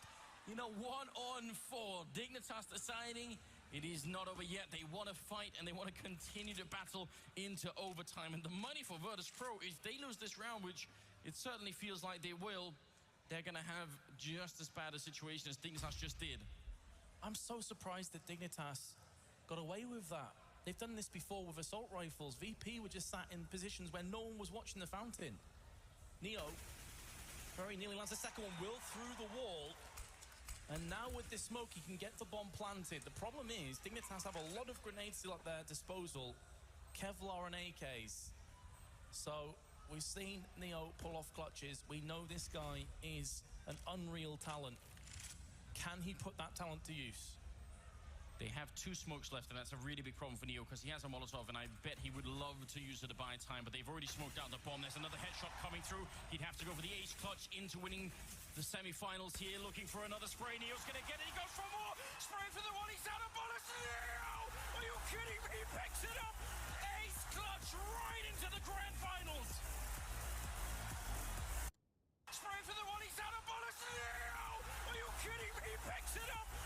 Ace clutch right into the grand finals. Dignitas must be devastated. But VP jubilant. What a performance. Still technically the weaker side to go to, though. Oh.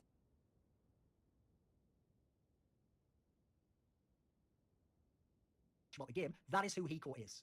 Hey, I'm Hiko, the master baiter, and you're watching Thorin's YouTube.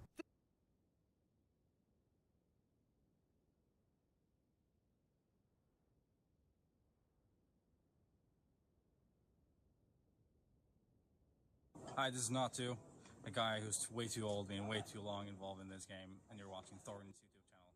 A feminine moon illuminates a darkened cloth, strewn here and there with iridescent points of focused light. In the goddess's thrall, these blink and dance, ebbing and flowing like pinpricks in the eternal flesh of God. Astralis, the Finnish team, of course, not the Danish team, carried the tagline for their organization, Star-like Gaming. If you want fantasy gaming worthy of the mighty... Welcome everybody. Blessed are those that visit this channel and enjoy the content here. Henrik Blue Bjork is one of my favorite early players that I noticed that really leapt off the screen to me. Like, I was compelled, I had to watch all of his games. His ability seemed incredible. One of the things that made him so special was he was a Quake dueler in the early 2000s, later branched out into CS, played some Quake 4. First of all, he was incredibly talented. Like, his level of mechanical ability, particularly obviously with the rail, but also with air rockets, was at a time when there weren't that many players that had super crazy aim in this particular sense. He also pushed the boundaries of what was possible in the game with weapons like the railgun that was supposed to be more of a specialist weapon. You added as a supplementary gun in your game, not the main weapon you played around. His potential as a player seemed unlimited. His talent was that powerful, and more importantly, at least during his Quake era, he was actually starting to develop the mental game, the strategic and tactical understanding that could have made him a true champion, could have made him what a player like a Lakerman, 0-4 Fatality were around that point in time and what they represented in Quake. Not just an aim monster, which you've had many of in Quake, he was absolutely one of the best of, but if you're just an aim monster, just a guy who hits rail shots, just a guy who wins when you hit, at the time, 40% rail, later 60% rail, you will be pigeonholed and considered a lesser player. The champions have the all-around skills. It's not just about aim, even though certainly people like Cypher, Avec, had amazing aim 0-4 as well to go along with it. Now, Blue, as I referenced, it's rare I mention people's actual first and last names, their birth names, because in this particular case, it's relevant because the name Blue, it's too ubiquitous a word. Right? It's not a name you can just type into Google and find something about. So I had to give his name Henrik Bjork. He's a guy who would now be, the same age as me, 35. He was born in 1983, so he's way too old now. You're not going to see him in esports again. He first got his start in Quake 2.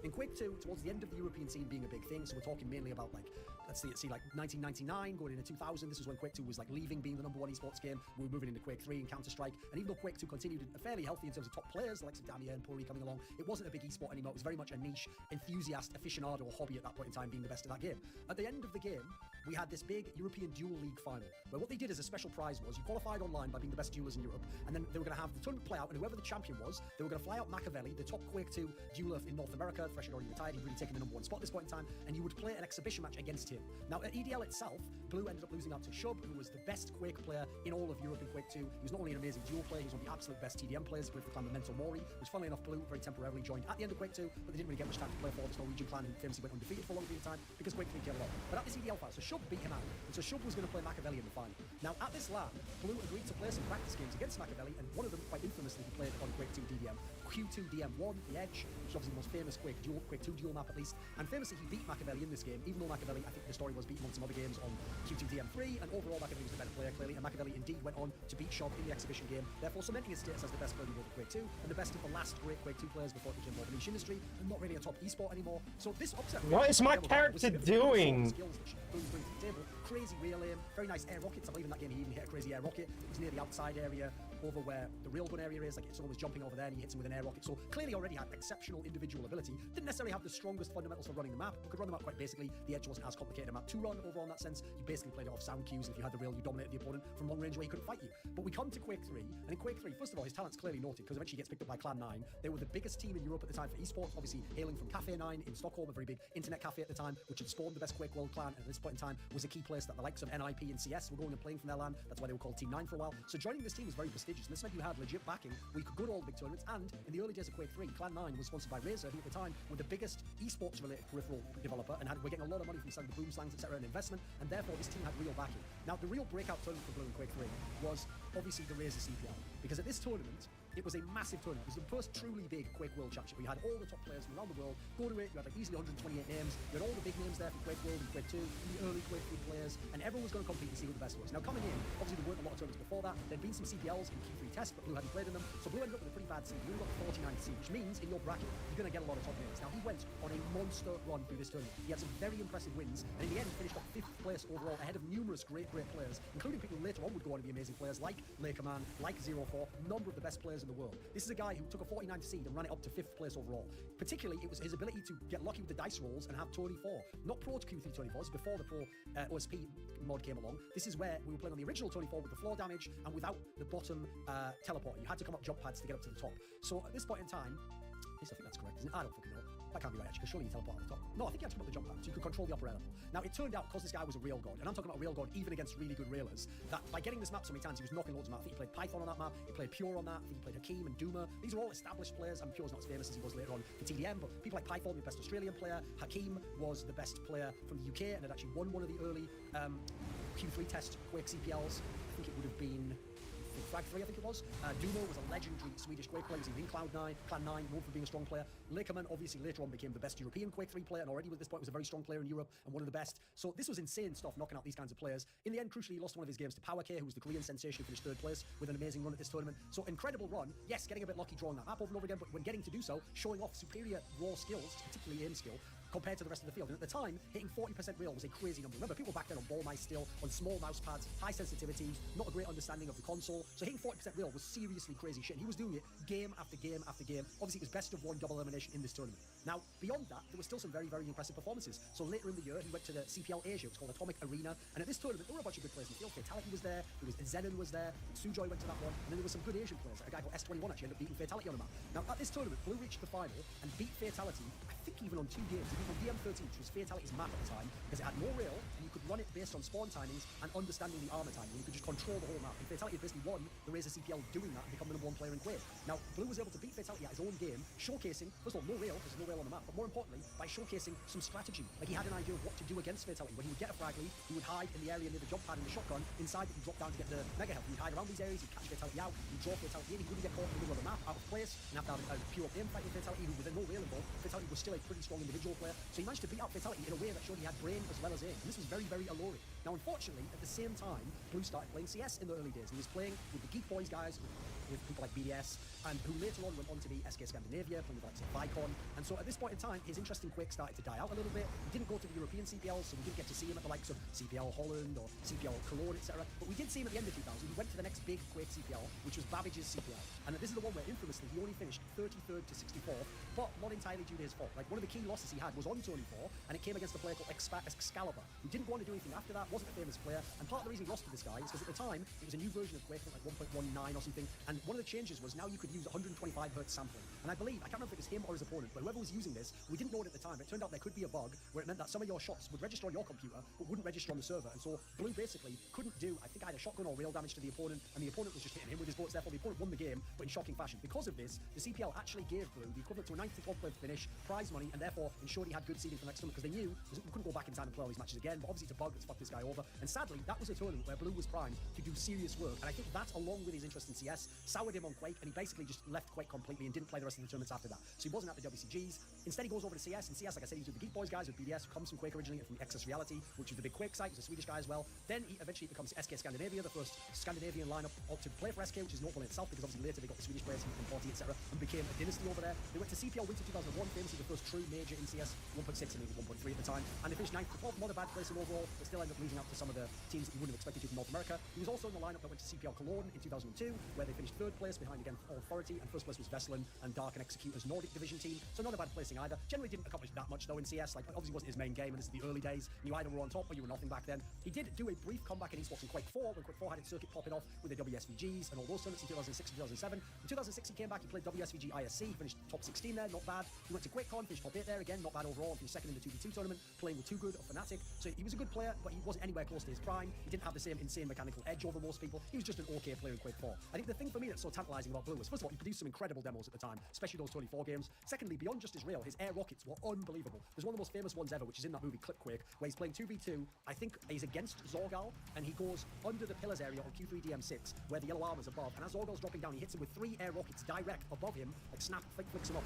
One of it, still to this day, one of the most bonkers sets of shots. And this was back in, like, we're talking like 2000, 2001. So this is the really early days, when Zorgal was a top Swedish player. So again, you could already see some crazy shit from the guy. His mechanical ability had the ability to wow everyone, even though he himself was just a Swedish guy, very quiet, very reserved, didn't want a lot of media hype. His games spoke in volumes about how nuts his raw ability was from Quake 2 to Quake 3. Sadly, he didn't stick around with Quake 3. I always fail that. That performance at CPL Atomic Asia, beating out, at the time, Prime Fatality, was so key for me, because this was a guy who was starting to show he could also do the mental aspect of it. He wasn't just a mechanical monster, he could develop that part of his game. So when you think of what people like Command 04, Fatality, even beyond that, did with Quake and Quake Dueling, he could have accomplished so much more and made himself a true legend of the game. Not just a pretty good player who had a period he was very good, but then ultimately died off, and esports now has forgotten him, and I'm having to make a video like this for anyone even remember who the guy was. This video was kindly supported by Andreas Snazor Westerland, Dean Tanglis, Gardner Wilson, Landon Thompson, Tobias Bernasconi, Ollie J, Nate Dio.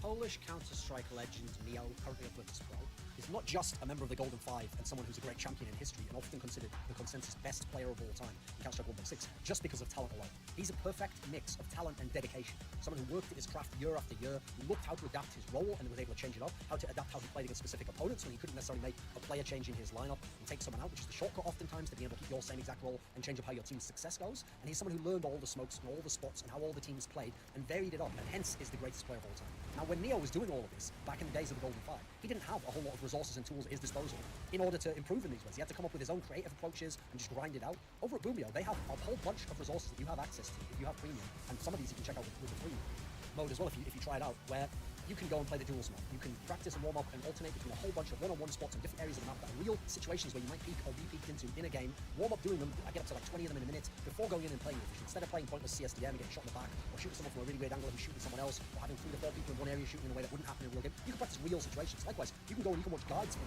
great minds like Fallen, fantastic players, up-and-coming stars like Stewie, and find out how do they think about the game, how do they put themselves in their role within the game, how have they adapted over the years to understand what they're doing and then explain why they do it. Now, the Golden Five, that term, is one of the best nicknames in Western esports history. It's rare that we actually have many good nicknames in the West. People aren't as apt to come up with them. It's not really the same motivation for some reason. Because bizarrely, and this is a topic one day I'll do my own video about, Korean esports has been amazing at this. They've come up with the fan base over there has come up with so many great names, particularly in Blue War, but some in League of Legends as well, where they'd have a name for someone that really did just describe the essence of the person. And many times even players later on went on to embody that essence more in how they played, because someone just really in a impressive manner sort of nailed who they were and coming up with the nickname. That's why it's stuck as well. So the problem is the Golden Five is a fantastic nickname. It is just misapplied in the majority of cases you have heard it used as an esports fan for the last 8 years. Now, whether it's commentators, other players, organisers of tournaments, they still use the term Golden Five to this day. They use it talking about Virtus Pro's lineup. They used it at the end of 1.6 talking about the Frag Executors and ESC lineups, which had Pasha in them. They continue to use this term, despite the fact it does not apply, and there has not been a Golden Five since the end of 2009. So 8 years ago, well, not quite 8 years, but over 7 years ago. Now, I understand to one degree why. One, it's just laziness. They haven't looked into why the term exists, who it's supposed to refer to, and they just assume if you have Neo and Taz in a lineup, that means you're a Golden Five, and hence they think Clash is also a member of the Golden Five. It also is a way to hype the tournament, because it's such a cool nickname, and it reminds everyone of things that went by nostalgically that were cool. Also, as a result, it creates this false link to the past. Very different lineup from what you have now in Virtus Pro, that seemingly carries the story through, we're talking like a 13-year period of time, but in reality, it's not even that long, actually. That's how far back people go with the logic where they don't know when the Golden Five started. But that's a way that they do it. But let's just get this clear once and for all. There was only one lineup in history which was the Golden Five. And guess what? It had 5 players. No more, no less. It was Neo, it was Taz, it was Luke, it was Lord, it was Cuba. Neo was the superstar, the all-around carry, one of the hardest carries in history, could do everything with hybrid orb, had some of the best rifles ever, had really what is my character doing? Pistols, could switch up his position entirely. In the latter days, obviously, became an in-game leader at the very end of 1.6, but played other roles. Taz, one of the greatest sidekicks of all time. At times a star player himself, especially towards the end of 1.6, someone with a specialty skill for playing certain sports on CT side, on some of the harder maps, Train Luke, for example, someone who had a lot of fire, who really was the heart of the team in many ways, a long-time veteran, someone who managed to overcome a lot of issues, someone who's willing to be an entry fragger in the days when a lot of people didn't want to do that, and also a long-time mainstay of the team along with Neo. Then you had Luke, who was the hybrid AWPer, but he mainly used the AWP Too role in early. general. He didn't always have it. It wasn't like a Guardian who just got dropped it every round. But if he could, he would get an AWP. And the thing is, he wasn't a godlike AWPer, but he was just an Alu type AWPer. He holds his angle, he knows how to hit the clutch shot, he knows his ranges, and he was also a very fiery character as well. Then you had Lord. Now this is someone where he's famous, where before Senya came along in Na'Vi, this was the prototypical support player that you want to be able to win championships because he's cool under pressure, he's good in clutch situations, especially prior to the era when Pasha came in, he's willing to play the support role, to do the things, the dirty work people didn't want to do. Then you had Cuban. Now, for a lot of his career, yes, the support player. For periods of time after Taz and before Neo, he was the in-game leader, especially in the latter days when we had Pasha, and he's someone where he was more of a cerebral player, hence why he's now the coach of First Pro. Those are the 5 players in the Golden 5. There are no more players, and there will not be another Golden 5. Now, why were they called the Golden 5? Well, those 5 players had the most success in CS 1.6 majors of any players in history. Together, they won either 4 or 5 majors, depending on how you're counting. So they won the World Cyber Games in 2006, shortly after they made the 5-man line. They beat NIP in the final. NIP was heavily favoured. NIP was the team of the year. They beat them anyway. They beat NIP, by the way, had like Zet, Spawn, bunch of legendary players, Valet. Then in 2007, their next major, they beat NIP in the final. NIP was 4 or 5 majors, depending on how you're counting. So they won the World Cyber Games in 2006, shortly after they'd made the 5-man line. They beat NIP in the final. NIP was heavily favoured. NIP was the team of the year. They beat them anyway. They beat NIP, by the way, had like Zet, Spawn, bunch of legendary players, Valet. Then in 2007, their next major, they beat H2K, a Danish lineup, at the Intel Extreme Masters, the first ever edition. Now, this is why I say they won 4 or 5 majors, because personally, I don't count this one as a major, because it was a tournament that was only for Europeans. It was not open to North Americans or Asians. And at the time, they had some of the better teams as well, particularly Asia. And so, to me, even though future IEM finals were majors, because they did fit that criteria, personally, I don't count this one. But some people do. Some people, as a result, say that they won more than one IEM. I mean, they didn't actually. If you don't go and look at the fact it's a different lineup, but that's one of the things people say. Their third major came. Third major actually right after this, which was ESWC. Now, they won ESWC. It was not open to North Americans or Asians. And at the time, they had some of the better teams as well, particularly Asia. And so, to me, even though future IEM finals were majors, because they did fit that criteria, personally, I don't count this one. But some people do. Some people, as a result, say that they won more than one IEM. I mean, they didn't actually. If you go and look at the fact it's a different lineup, but that's one of the things people say. Their third major came. Third major actually right after this, which was ESWC. Now, they won ESWC against NOA, another Danish lineup. The HK team they'd won, by the way, was Gimp's team. It's like a transition team he was on. Not that good, they were probably favourites in that one. 2007, they won ESWC. They were playing against NOA, which was Sunder, Ave, Sonic. It was basically everyone out the MTW that become godlike next year, except they had HPX at the time and not win. And actually, HPX was one of the stars of the team, of the AWPer players, who was very, very good. Now, yes, the Poles were favoured here, and yes, they won this match. It was fairly close still. Then you came to 2008, a year later, they repeated. They won the second ESWC title. They beat Eastro, the South Korean team, with Bale and Solo. And interestingly enough, yes, they were favoured because the South Korean team had never been in the final of a major and never would actually win a major. It was very, very close, and it really came down to the wire on third Mount Tosca, which actually both teams weren't familiar with, especially not the South Koreans. It was a 16-13 game. But they went back-to-back the Could have healed the second WCG title in 2009. When in the final, they'd struggled all year to get back to top form, and had all the organisational problems. And they played against Fnatic, who had been winning everything that year, including the first major of the year, and were one of the most dominant teams of all time. And no one thought this team, at the time called the game, Golden Five, was going to be able to win this final. And they didn't even in the first map look like they were going to. They were losing on Nuke, but famously they had this epic comeback. They won it overtime. They won the second map on Train. They won this goal WCG. And so the Golden Five won 2 WCGs, 2 ESWCs, and Run! 5 majors. Now, what's significant about that? What the is fuck? The 5-man lineup in CS 1.6 history ever won 5 majors. They only won. Well, that's not correct. Never won 5 majors. Now, Na'Vi, the lineup that stayed together for about just over 2.5 years, the Ukrainians at the end of 1.6 won 4 majors in a row, and they won 4 total. So yes, they've either matched or they were 1 major behind the Poles. But that was in the latter years of 1.6. Na'Vi's run of majors didn't actually begin until after the Golden Five had stopped existing, because the Golden Five goes up to the end of 2009. They also, by the way, because the Golden Five made it to the final of the IM3 major, the one that Fnatic won in 2009, but they lost that one. Now, part of the reason they're the Golden Five is not just they're the 5-man lineup that won the most majors, but it's the way that they won it. The way they won it suggested that this wasn't just a special lineup because they win, but the way that they win. There was something magical about this lineup, and that's what makes them golden and makes them champions. Because in most of those finals, they were actually underdogs. In the World Cyber Games, they were an underdog. In both of them, 2006, 2009, they were underdogs to heavily favoured Swedish teams who were the teams of the year. Then you go and you look, the NOA one is sort of in the middle, and then they had a couple where they were favourites, but by just a bit. Despite being underdogs, they won all these finals. They were never the best team of the year at any point during the Golden Five. Now, with Pasha later, they became the best team of the year at the end of 2011 as a technicality, but in this lineup, the 3.5 years, they were never the best team of the year, and yet they won the most majors over that span of time, and in CS history.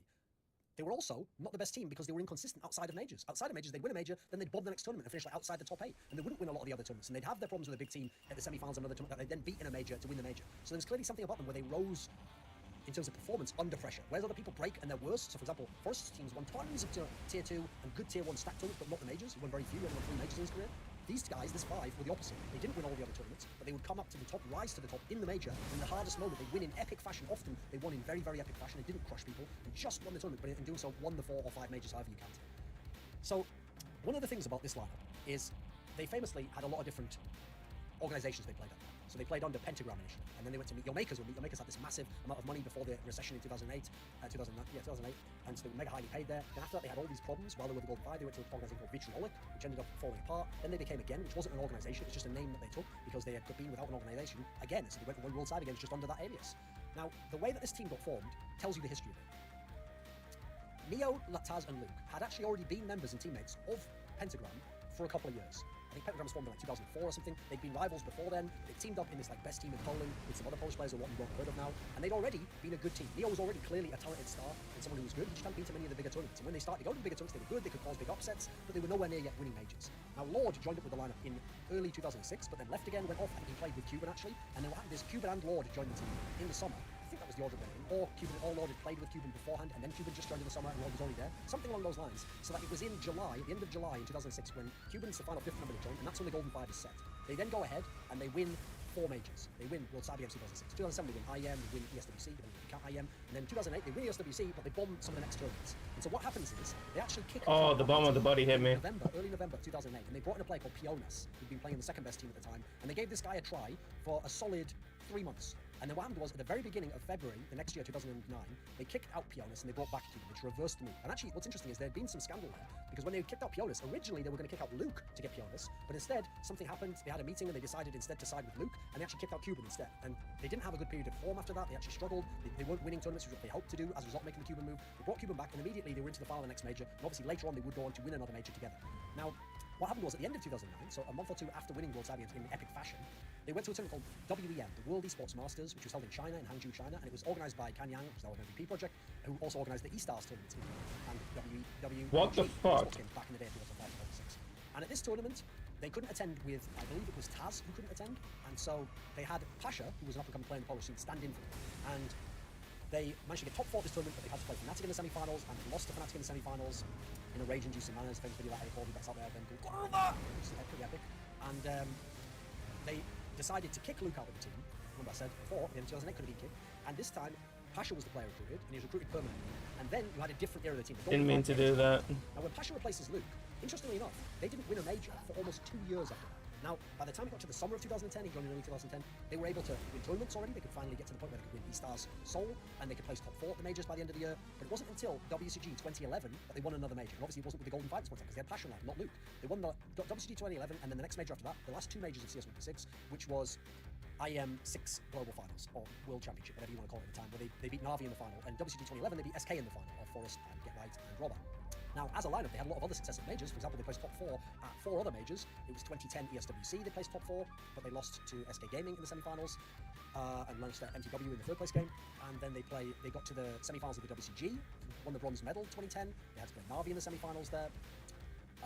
They got to the final of IEM5 World Championship in 2011, lost to Na'Vi there. That was Na'Vi's 4th major in a row. And then in 2011 at ESWC, they placed top 4. Oh, I didn't mean to roll there. And then they actually lost. I actually meant to start running there. And just placed 4th. So the key thing is, Can't. Maybe say there was 2 Golden Fives. There was the Golden Five that won the 4 or 5 majors, that won 5 in the lineup, and then there was Golden Five 2.0, which was the lineup of Golden Five 2, which is the one that won 2 majors together and had a lot of top placings. But winning 2 majors isn't as crazy actually. That's not something that stands out as much. And that lineup with Pasha wasn't really the same kind of flavour to the team, because Pasha actually became, by the time they won those 2 majors, one of the stars of the team, one of the better players in the team, and really started to join Neo and Taz, and obviously was considered the MVP of IEM6 World Championship actually. So yeah, you could call them another Golden Five. Personally, I would say make a different name though, because it's kind of pointless to call them the Golden Five, because there was one Golden Five, there will only be one Golden Five, and no one's ever going to be in that unique position for what Golden Five represents. It wasn't just the golden element, winning all the majors together, and the most ever in history, but the fact that it was clear that that 5-man lineup was very special, just in the way that they would come and win the majors, and the coming as underdogs and being able to battle through and be victorious. And so no, Virtus.pro winning 1 major in CSGO doesn't count as a Golden Five. It's not about winning other good tournaments and 1 major. There was 1 Golden Five, and they haven't been around since end of 2009, early 2000. Hello, this is Neo, just an average CSGO player, and you're watching Thorin's YouTube channel. What up, guys? Is join us and go right now. We work with the world's top pros to teach you how to take your game to the next level with constantly updated training content. When you're done watching, you want to train or warm up, just a few clicks will put you in your...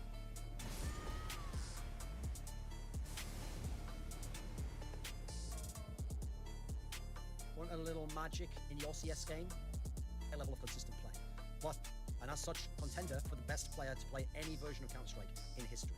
And when you consider that unlike some of the candidates for that kind of title, he hasn't been playing as long. They've got 3, 4, sometimes more years than that on this guy to build their careers, to accomplish that success, to have that high level of consistent play. But that's one of the key things we'll get right. He did it all in about a decade or less. So we hop back in time 10 years to when young Get Right was on. The guy with the fresh face, who just looks like any nerd out of a LAN cafe in Sweden that you just dragged out into the suite. And in 2007, Get Right goes to one of the rendezvous LANs, which were big LAN parties, but there was never big pro tournaments there. It was always like sometimes lower level teams. It was the Swedish semi-pros, and it was the lower level pro players who go in mixed teams, and that's where you get to kind of test your skills against some of the better players on LAN. He went to one of these tournaments, and he played in a team with Threat, who was the in-game leader, and which we've been in-game with many over the years, but himself wasn't a very What is my character doing? I'm so fed up with this fucking random buffer. So he got invited to go and join Big Rip, and in Big Rip, he was able to qualify for ESWC. And at the time, just qualifying for ESWC was a big deal. Like ESWC was one of the majors in 1.6, but remember, because he comes from Sweden, the ESWC qualifier had ninjas in pajamas in it, it had SK in it. Now, he didn't have to beat Fnatic. Fnatic was the best team at the time in 2007, but NIP and SK, yeah, the rosters were troubled. They weren't dominant teams at the time. That wasn't the NIP of 2006. They didn't have Zet anymore. They'd obviously lost Roban. That wasn't the SK of 2005 that won the back-to-back titles. Yeah, they had like Spawn and a few other players. It was a very confused lineup. They were trying out some of the newer players. So these were teams that were vulnerable, and the Grip took advantage of that. And this was kind of a sign to those teams that they were in trouble. But when they went to the SWC tournament themselves, the Grip team bombed out, as you'd expect. First big tournament for a lot of them. First big chance at a major, and they didn't live up to par. Actually turned out some of those other Swedish teams maybe just weren't as good as they hoped they would. So he got to join up with NIP, and he goes over to NIP. Actually, NIP still had Roban, just remember that. And in NIP, they still had Roban. They had Tentpole, who at the time, he left Fnatic at the end of last year. He was still a very skilled player. They had Valet, who was obviously one of the great all-rounders, and was still considered like a star. He hadn't really been a star in the past team, but he was one of the better fragging in-game leaders. And they had Face, who at the time was a rising talent like Get Right, but he's someone who took a little bit longer to mature and to really find his style, because later on he'd become a master clutcher. But at this time, he and Get Right were just any of a number of Swedish semi-pros who have really good aim, good spray, and you can't really tell them apart until they develop and get into big teams, play a role, and therefore develop their identity, what the boundaries to their game are, what their specialities are. So the NIP team of this era, unfortunately, did not accomplish much. It wasn't around very long, and NIP closed down soon enough. So SK originally signed Get Right, and everyone thought, right, SK, they've got a lot of the older players. At this point in time, you know, Valer, Roban, Temple, these guys were in SK, and they signed Get Right, and the idea was like, you know, when he develops, he'll be the next future star in SK. But initially, they weren't using it. He wasn't in the lineup. They had Spawn, for example. They didn't need a Get Right. So instead, he was on. How in the fuck do I dodge this guy? Called Meet Your Makers. And this wasn't the Polish team. This is after the Poles had already left.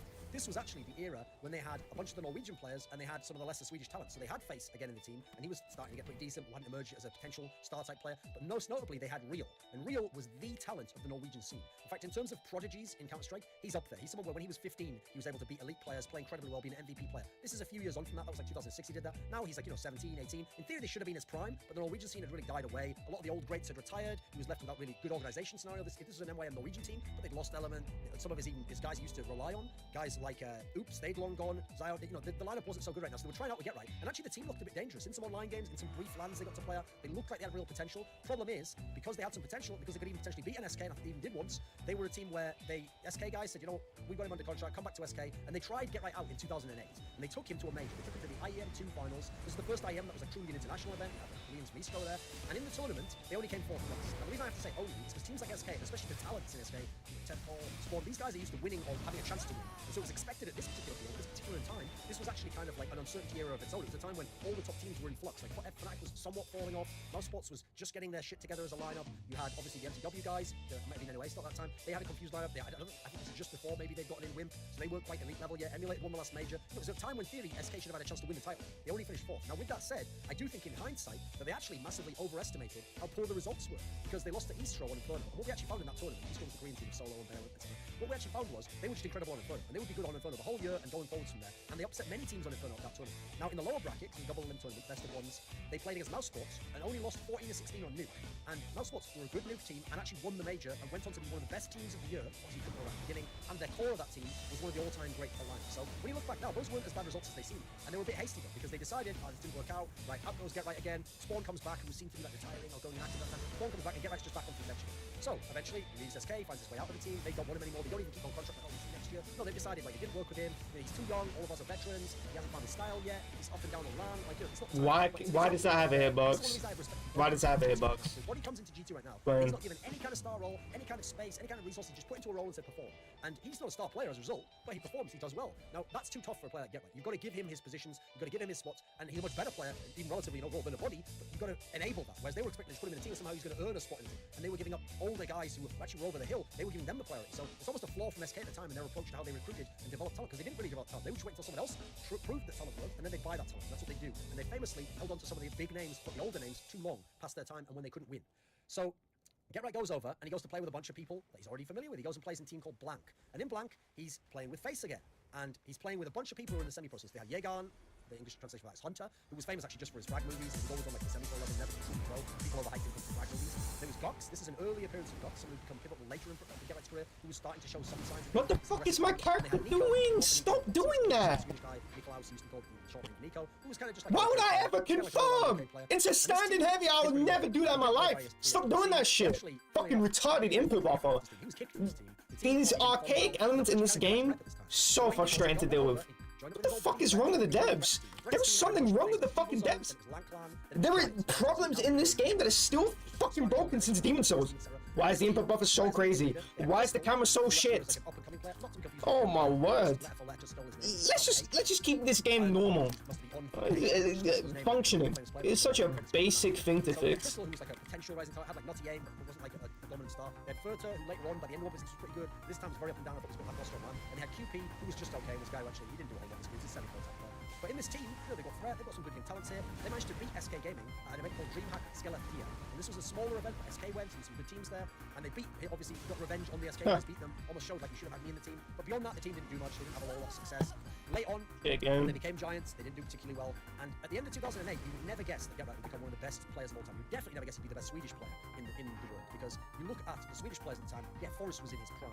We had a lot of young rising talents. You still had the tent poles of the world, very all-round player called Zero Type. You still had, obviously, the likes of Spawn could still be explosive. No one would think Get Right's career was going to go anywhere. But Fnatic that year had leveled up. They kept the same lineup from 2007, where they've been the best team and overall the most dominant team and very, very good. And coming in 2008, it was like this year in CSGO. Just having great team play or having good tactics or having consistency wasn't enough. Now you had teams that were improving their lineups. The Mousesports lineup, very skilled. MTW, very skilled. You had SK, lots more skill than Fnatic. You had Eastro emerging out of nowhere. You had a bunch of teams with talent, and therefore Fnatic needed to upgrade some of the talent. So what they did is they took DSN and Khan. Khan was a fragging game leader with a loose style. DSN was like the second star, then primary AWPer. They made them more supportive style players, and they recruited young fraggers. They got in Gox and Get Right. So Gox coming in from the Blank squad, Get Right coming in from Evil Zone, Lifeline, Giants. They brought these guys, obviously they played together in Blank in the past, and when they brought them in, okay, bringing in Gox, I could understand that. He'd been kind of like, because of his aggressive style, he'd been explosive, he'd had his highlights late in 2008.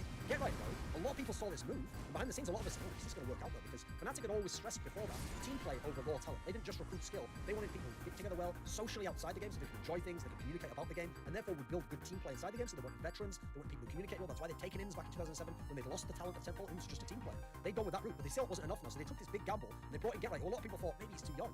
Maybe, I mean, you heard about with the comms with Blank, and you heard about some of the SK team, a lot of people thought maybe socially he doesn't get along. I mean, a lot of these other guys were older, they played a lot of time. Get Right was seen as just one of those nerds, you know, someone whose whole life CS, and maybe he's a little bit socially awkward, and he doesn't vibe with people and have that charisma about his personality that some of the stars in the game do. But they took a chance on him, and boy did it pay off. Because 2009 was one of the most dominant years of Counter-Strike we ever saw from one team, this Fnatic one. So they only played in 2 majors, because unfortunately there only were 2 majors. The SWC was gone at the time, they'd gone bankrupt at the end of 2008. And so the first major of the year, the IEM3 Global Finals, Fnatic outright wins the event. Now, at the European Finals before, they got into 4, what was going on? It was the first event. The Global Finals, they got off and running, and you saw what was going to be the blueprint for dominance that year. The support element was Khan and DSN, and then Forest was revitalized early in the year, and then Get Right and Gox were incredibly powerful, and if they're your second and third best players, that trio is going to fucking wreak havoc, and they destroyed teams. At the time, NTW had been the best team, but they were a very balanced T-side, CT-side team. They were based around making reads and good team play, and on T-side, they'd set up slowly with map control, then they'd go into flashes, and they had very detailed executes. Fnatic would just push out aggro CT, destroy you before you could get the setup. On T-side, they'd run in dry to a site, almost like the Fnatic of early 2016, and just bang everyone's head off with raw individual skill. And they were not just beating teams, they were dominant, they were destroying teams. So after that global, I need to roll forward into that. On this run where they won a whole bunch of them. They won ESWC, they won Code 5, they won WEG E-Stars, they were unbeatable, they were destroying their opposition. For a while, SK was the second best team, and SK was still getting beaten up by this team. Now, the last major of the year, and later in the year, we would see more up and down results. So when SK recruited Face, his old teammate, and Crystal, at this point in time, actually, they were able to get an early upset, winning the Chengdu event, IEM, but in overtime fashion, still very close. Then we had IEM Dubai, and IEM Dubai, Fnatic came right back and smashed everyone and won this tournament in dominant fashion. The World Cyber Games, unfortunately, was the event that they were like destined to win. Someone like Khan had never won a WCG gold medal. Forrest had never won a WCG gold medal. They'd only won 2 majors between them in their time together. This was going to be Destiny that they'd win. But in the final, it turned out Destiny favoured another team, and it was the Poles, who at the time were again, who won in incredible fashion in this final, and were actually able to take that, and so they had to settle for second. You can see in the year, most of the time they didn't win. You had to play 10 out of 10 level CS, and you'd only just beat them and they'd come second. But they were, so yeah, that was how the year went overall. And they even, during the year, Get Right went with a mix of Lemon Dogs, which was a bunch of his past teammates, Gulk, Space, Threat, Crystal, and they actually even beat SK in the final of that tournament, DreamHack Summer, and were able to win that tournament as well, as if to show the raw individual power all these guys had in the game at the time. Now, the year ended poorly. They went to DreamHack Winter last minute and did badly there. They lost shockingly to W2 where to stand in. Didn't see what he was doing. Blue! They had Threat as a stand-in, and actually Gux wouldn't ever play in the lineup for another LAN at this point in time. So the key about 2009 was, it was a very impressive year for Get Right individually. He really started to show mad firepower in terms of just kills, not like insane aim or anything. He had like good aim, and his spray was very, very good. At 1.6 he could spray a lot more.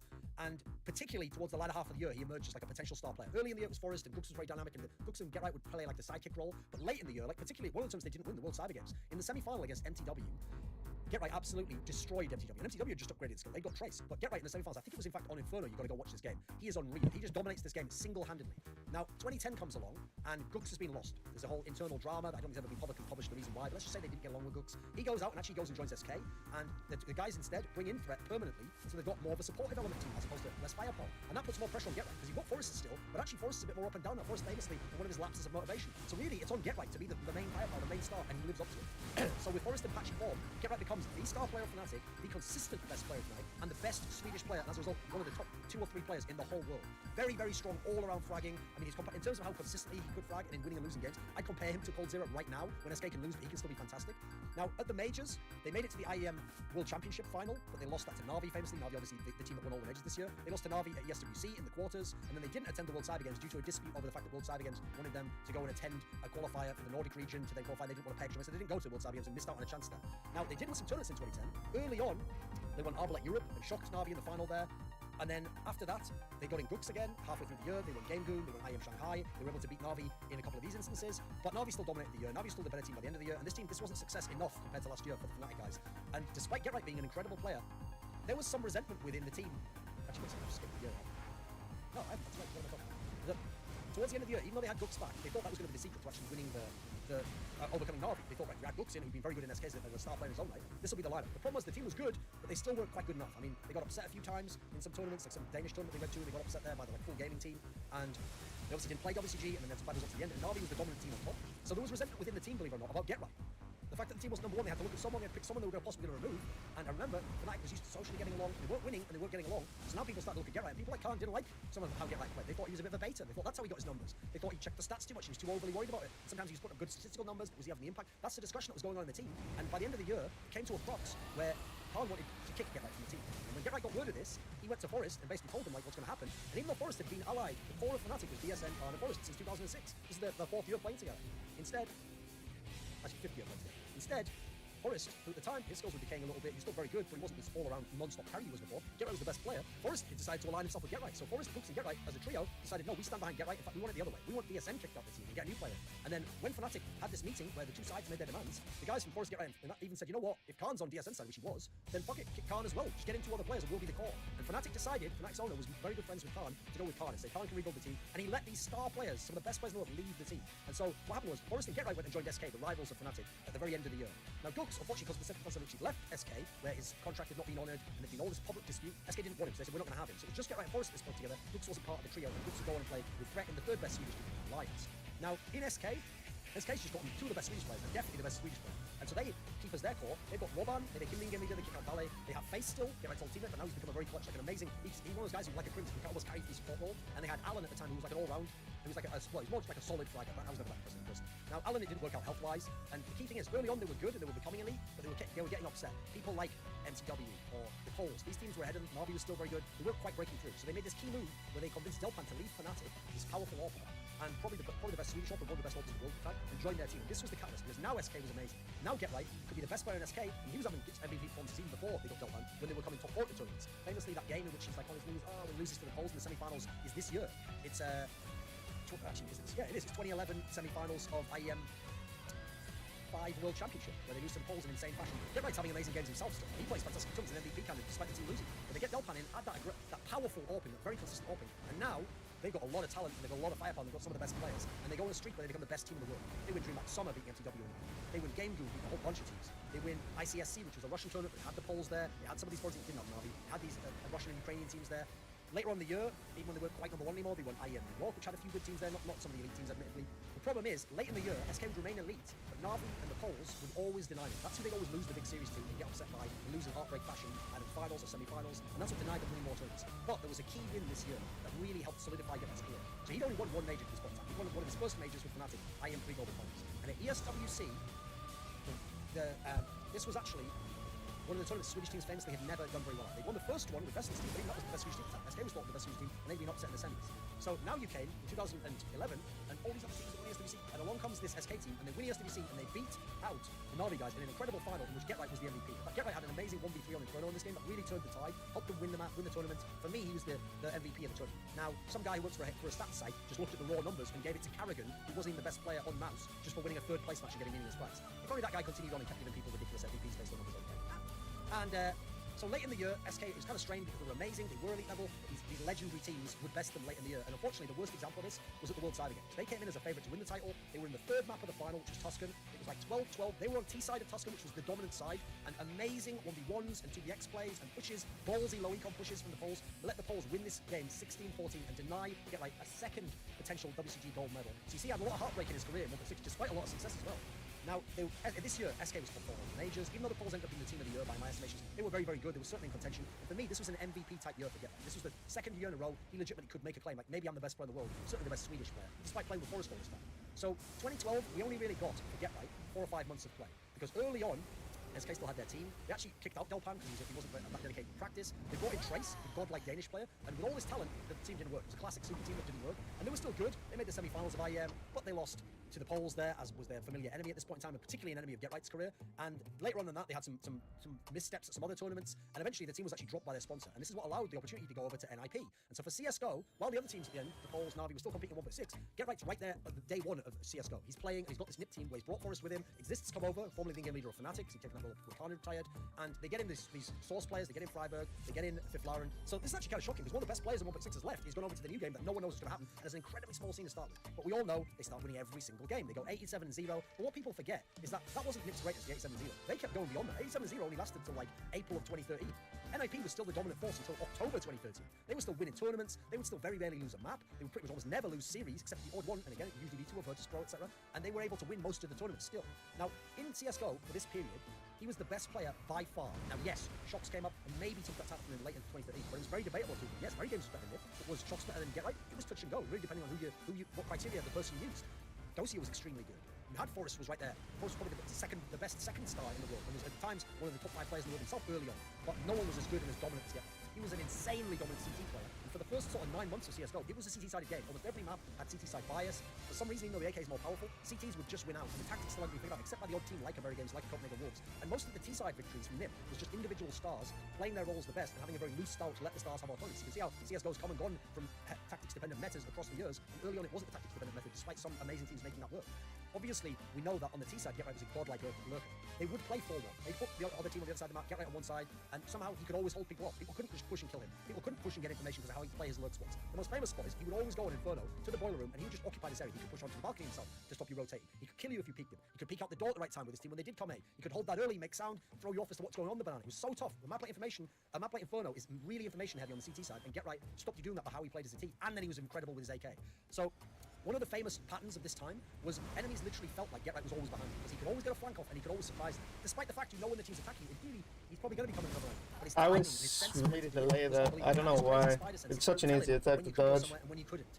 He had, in terms of skills, he had godlike spray. One of the things people criticize CSGO heavily for in the first 6 to 9 months is that the spray wasn't like 1.6 spray where it was consistent in the middle, and so not that many pro players were good at spraying. A lot of them were just burst players or first bullet accuracy players. That's why Forrest was very good. Get Right was full auto spraying from the beginning, and he was already incredibly good. He sprayed almost like it was 1.6, and so his spray was so much better than everyone else's, and at all ranges. There's a famous clip on DOS 2 where he does this nutty long bullet, long spray with I think it's with a silenced Colt, and it's absolutely outrageous. Like all the bullets just stay in the middle and kill the guy like in ridiculous fashion. Like you wouldn't even usually be that accurate in 1.6 with a silenced Colt. So unbelievable. He also, as an off weapon, could pick up the auto sniper, particularly did it on CT side of Train. I mean, Western Wolves know all about that in the Copenhagen Games 2013 final, and he could wreck people with that weapon because he could then go long range as opposed to having close range with a rifle.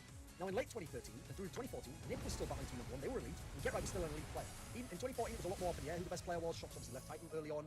He was right there, still contending. He was still an MVP candidate, and NIP was still very good. And there's to point out that even when Nip wasn't number 1, Get Right was still very good. For me, at the first major, DreamHack won in 2013, where his team lost in the third map of the final, I actually picked Get Right as my MVP of the tournament. Because even though in the final, he didn't have an amazing third map, he was the best overall for the whole tournament for my money and played the better opposition and had the bigger games to get them. So I had him as the MVP even at that tournament, which was Shops' prime, a very against the prime, won the tournament. We saw the emergence of Flasher, etc. Now, Nip was still number 1, up to spring to early summer of 2014. Got to the summer, they were the win Copenhagen Games, and the revenge for losing the major, kind of beat the polls. But then we started to see the fall of Nip, and they really fell apart in the fall, even though they had that miracle run at Cologne, where Get Right actually pulled out classic Get Right and was able to be MVP of that tournament, even though he'd been painfully falling with Nip at the time. But by the end of the year, Get Right's game really started to struggle. And when they lost Biflar and they brought in Makalele, and they went to DreamHack in 2014, the third major of the year, the 4th major overall in CS history, the last major of 2014, yes, the team made the final. Yes, the team was around from winning the final and winning another major and back-to-back majors. But unfortunately, Get Right played quite poorly in this major. He didn't have his usual level of impact. Makalele had been an explosive player. Forrest had a resurgence of form. Freiberg was still pretty good at that point in time. Unfortunately, Get Right kind of went a bit missing in this one. I feel like that's when he actually regrets in his career. He kind of knows that his level had dropped off that point. So you come through in 2015, early on they have Makalele, they're explosive, very dangerous team, still a top team. Then they get Alu, a bit more stable. Now they're an elite team, at least early on. They make the final, they're close to winning the Katowice final against Fnatic, but they don't in close fashion. And this was a very rough year for both Nip and Get Right. Like, he was still a good player, but it was a lot more up and down. A lot more people had figured out how to play his playing style. He hadn't been able to adapt as much. There were a lot more good players, a lot more good teams coming along, year to year to year, obviously. In 2015, we're getting more of them coming along. This was a year where there were no big titles. Yes, they won Assembly win. I don't know what to do. I can't be honest with this. This is a whack fight. The problem is, by the time the autumn came, Do I jump? I don't know. Finals of the major in Cologne. What do I do? They made the hair bet, but they didn't make the final. This is where they started to just outright get beaten by lesser teams. They could lose to any of the top 4 teams on any day, and seemingly always did. They got 3-0'd in a final by the Envious guys. Envious was always their nemesis that whole year, around summer, G3 Spring Masters 2.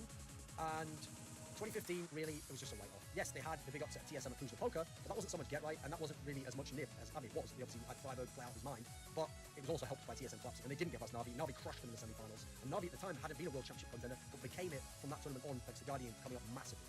So we come in 2016, they get Threat as a coach, they get Pit, outgoes Alu. Now as a team, NIP starts to actually win again. I mean, they win 3 tournaments, one of them with Makalele, obviously, at Star Series. Earlier, they won Malmo in true Nip magic fashion, overcoming Na'Vi somehow in the final, narrowly beating out Godsent, really crazy run of form, really narrowly beating out Astralis in the, I think it was in the group stage at that point in time. What would have been the round of 8? I'm not sure, actually, I think it was group stage. And they... reinvented his game. He's become actually an entry pressure side bizarrely. But it's really in spurts. Like, no idea what the fuck that last character is. It doesn't go well. They don't have Pit for the first one. The second one alone, they actually get shockingly upset by Flipside in a group they absolutely should have been able to get out. They lose a best of 3 there, thanks to some over performances by Waylander and Marklov. But even so, you should be beating those teams if you're Nip. You very rarely ever lose to teams of that caliber, and definitely not in best of 3s. That's a tough time for them. Get Right's form had been pretty shaky, patchy, not that great, not elite level for most of 2016, even when they'd been very good as he changed his role. But after that period in the autumn, he really started to pick it up. He started to get back to a star level performance and look like maybe he's a top 10 player in the world again. Now it's Forrest who's up and down again at this point in time. Towards the end of the year, yes, Nip wins IM Oakland. They win it in incredible fashion. Forrest is an MVP. Get Right's like okay at the time, but that was some Nip magic.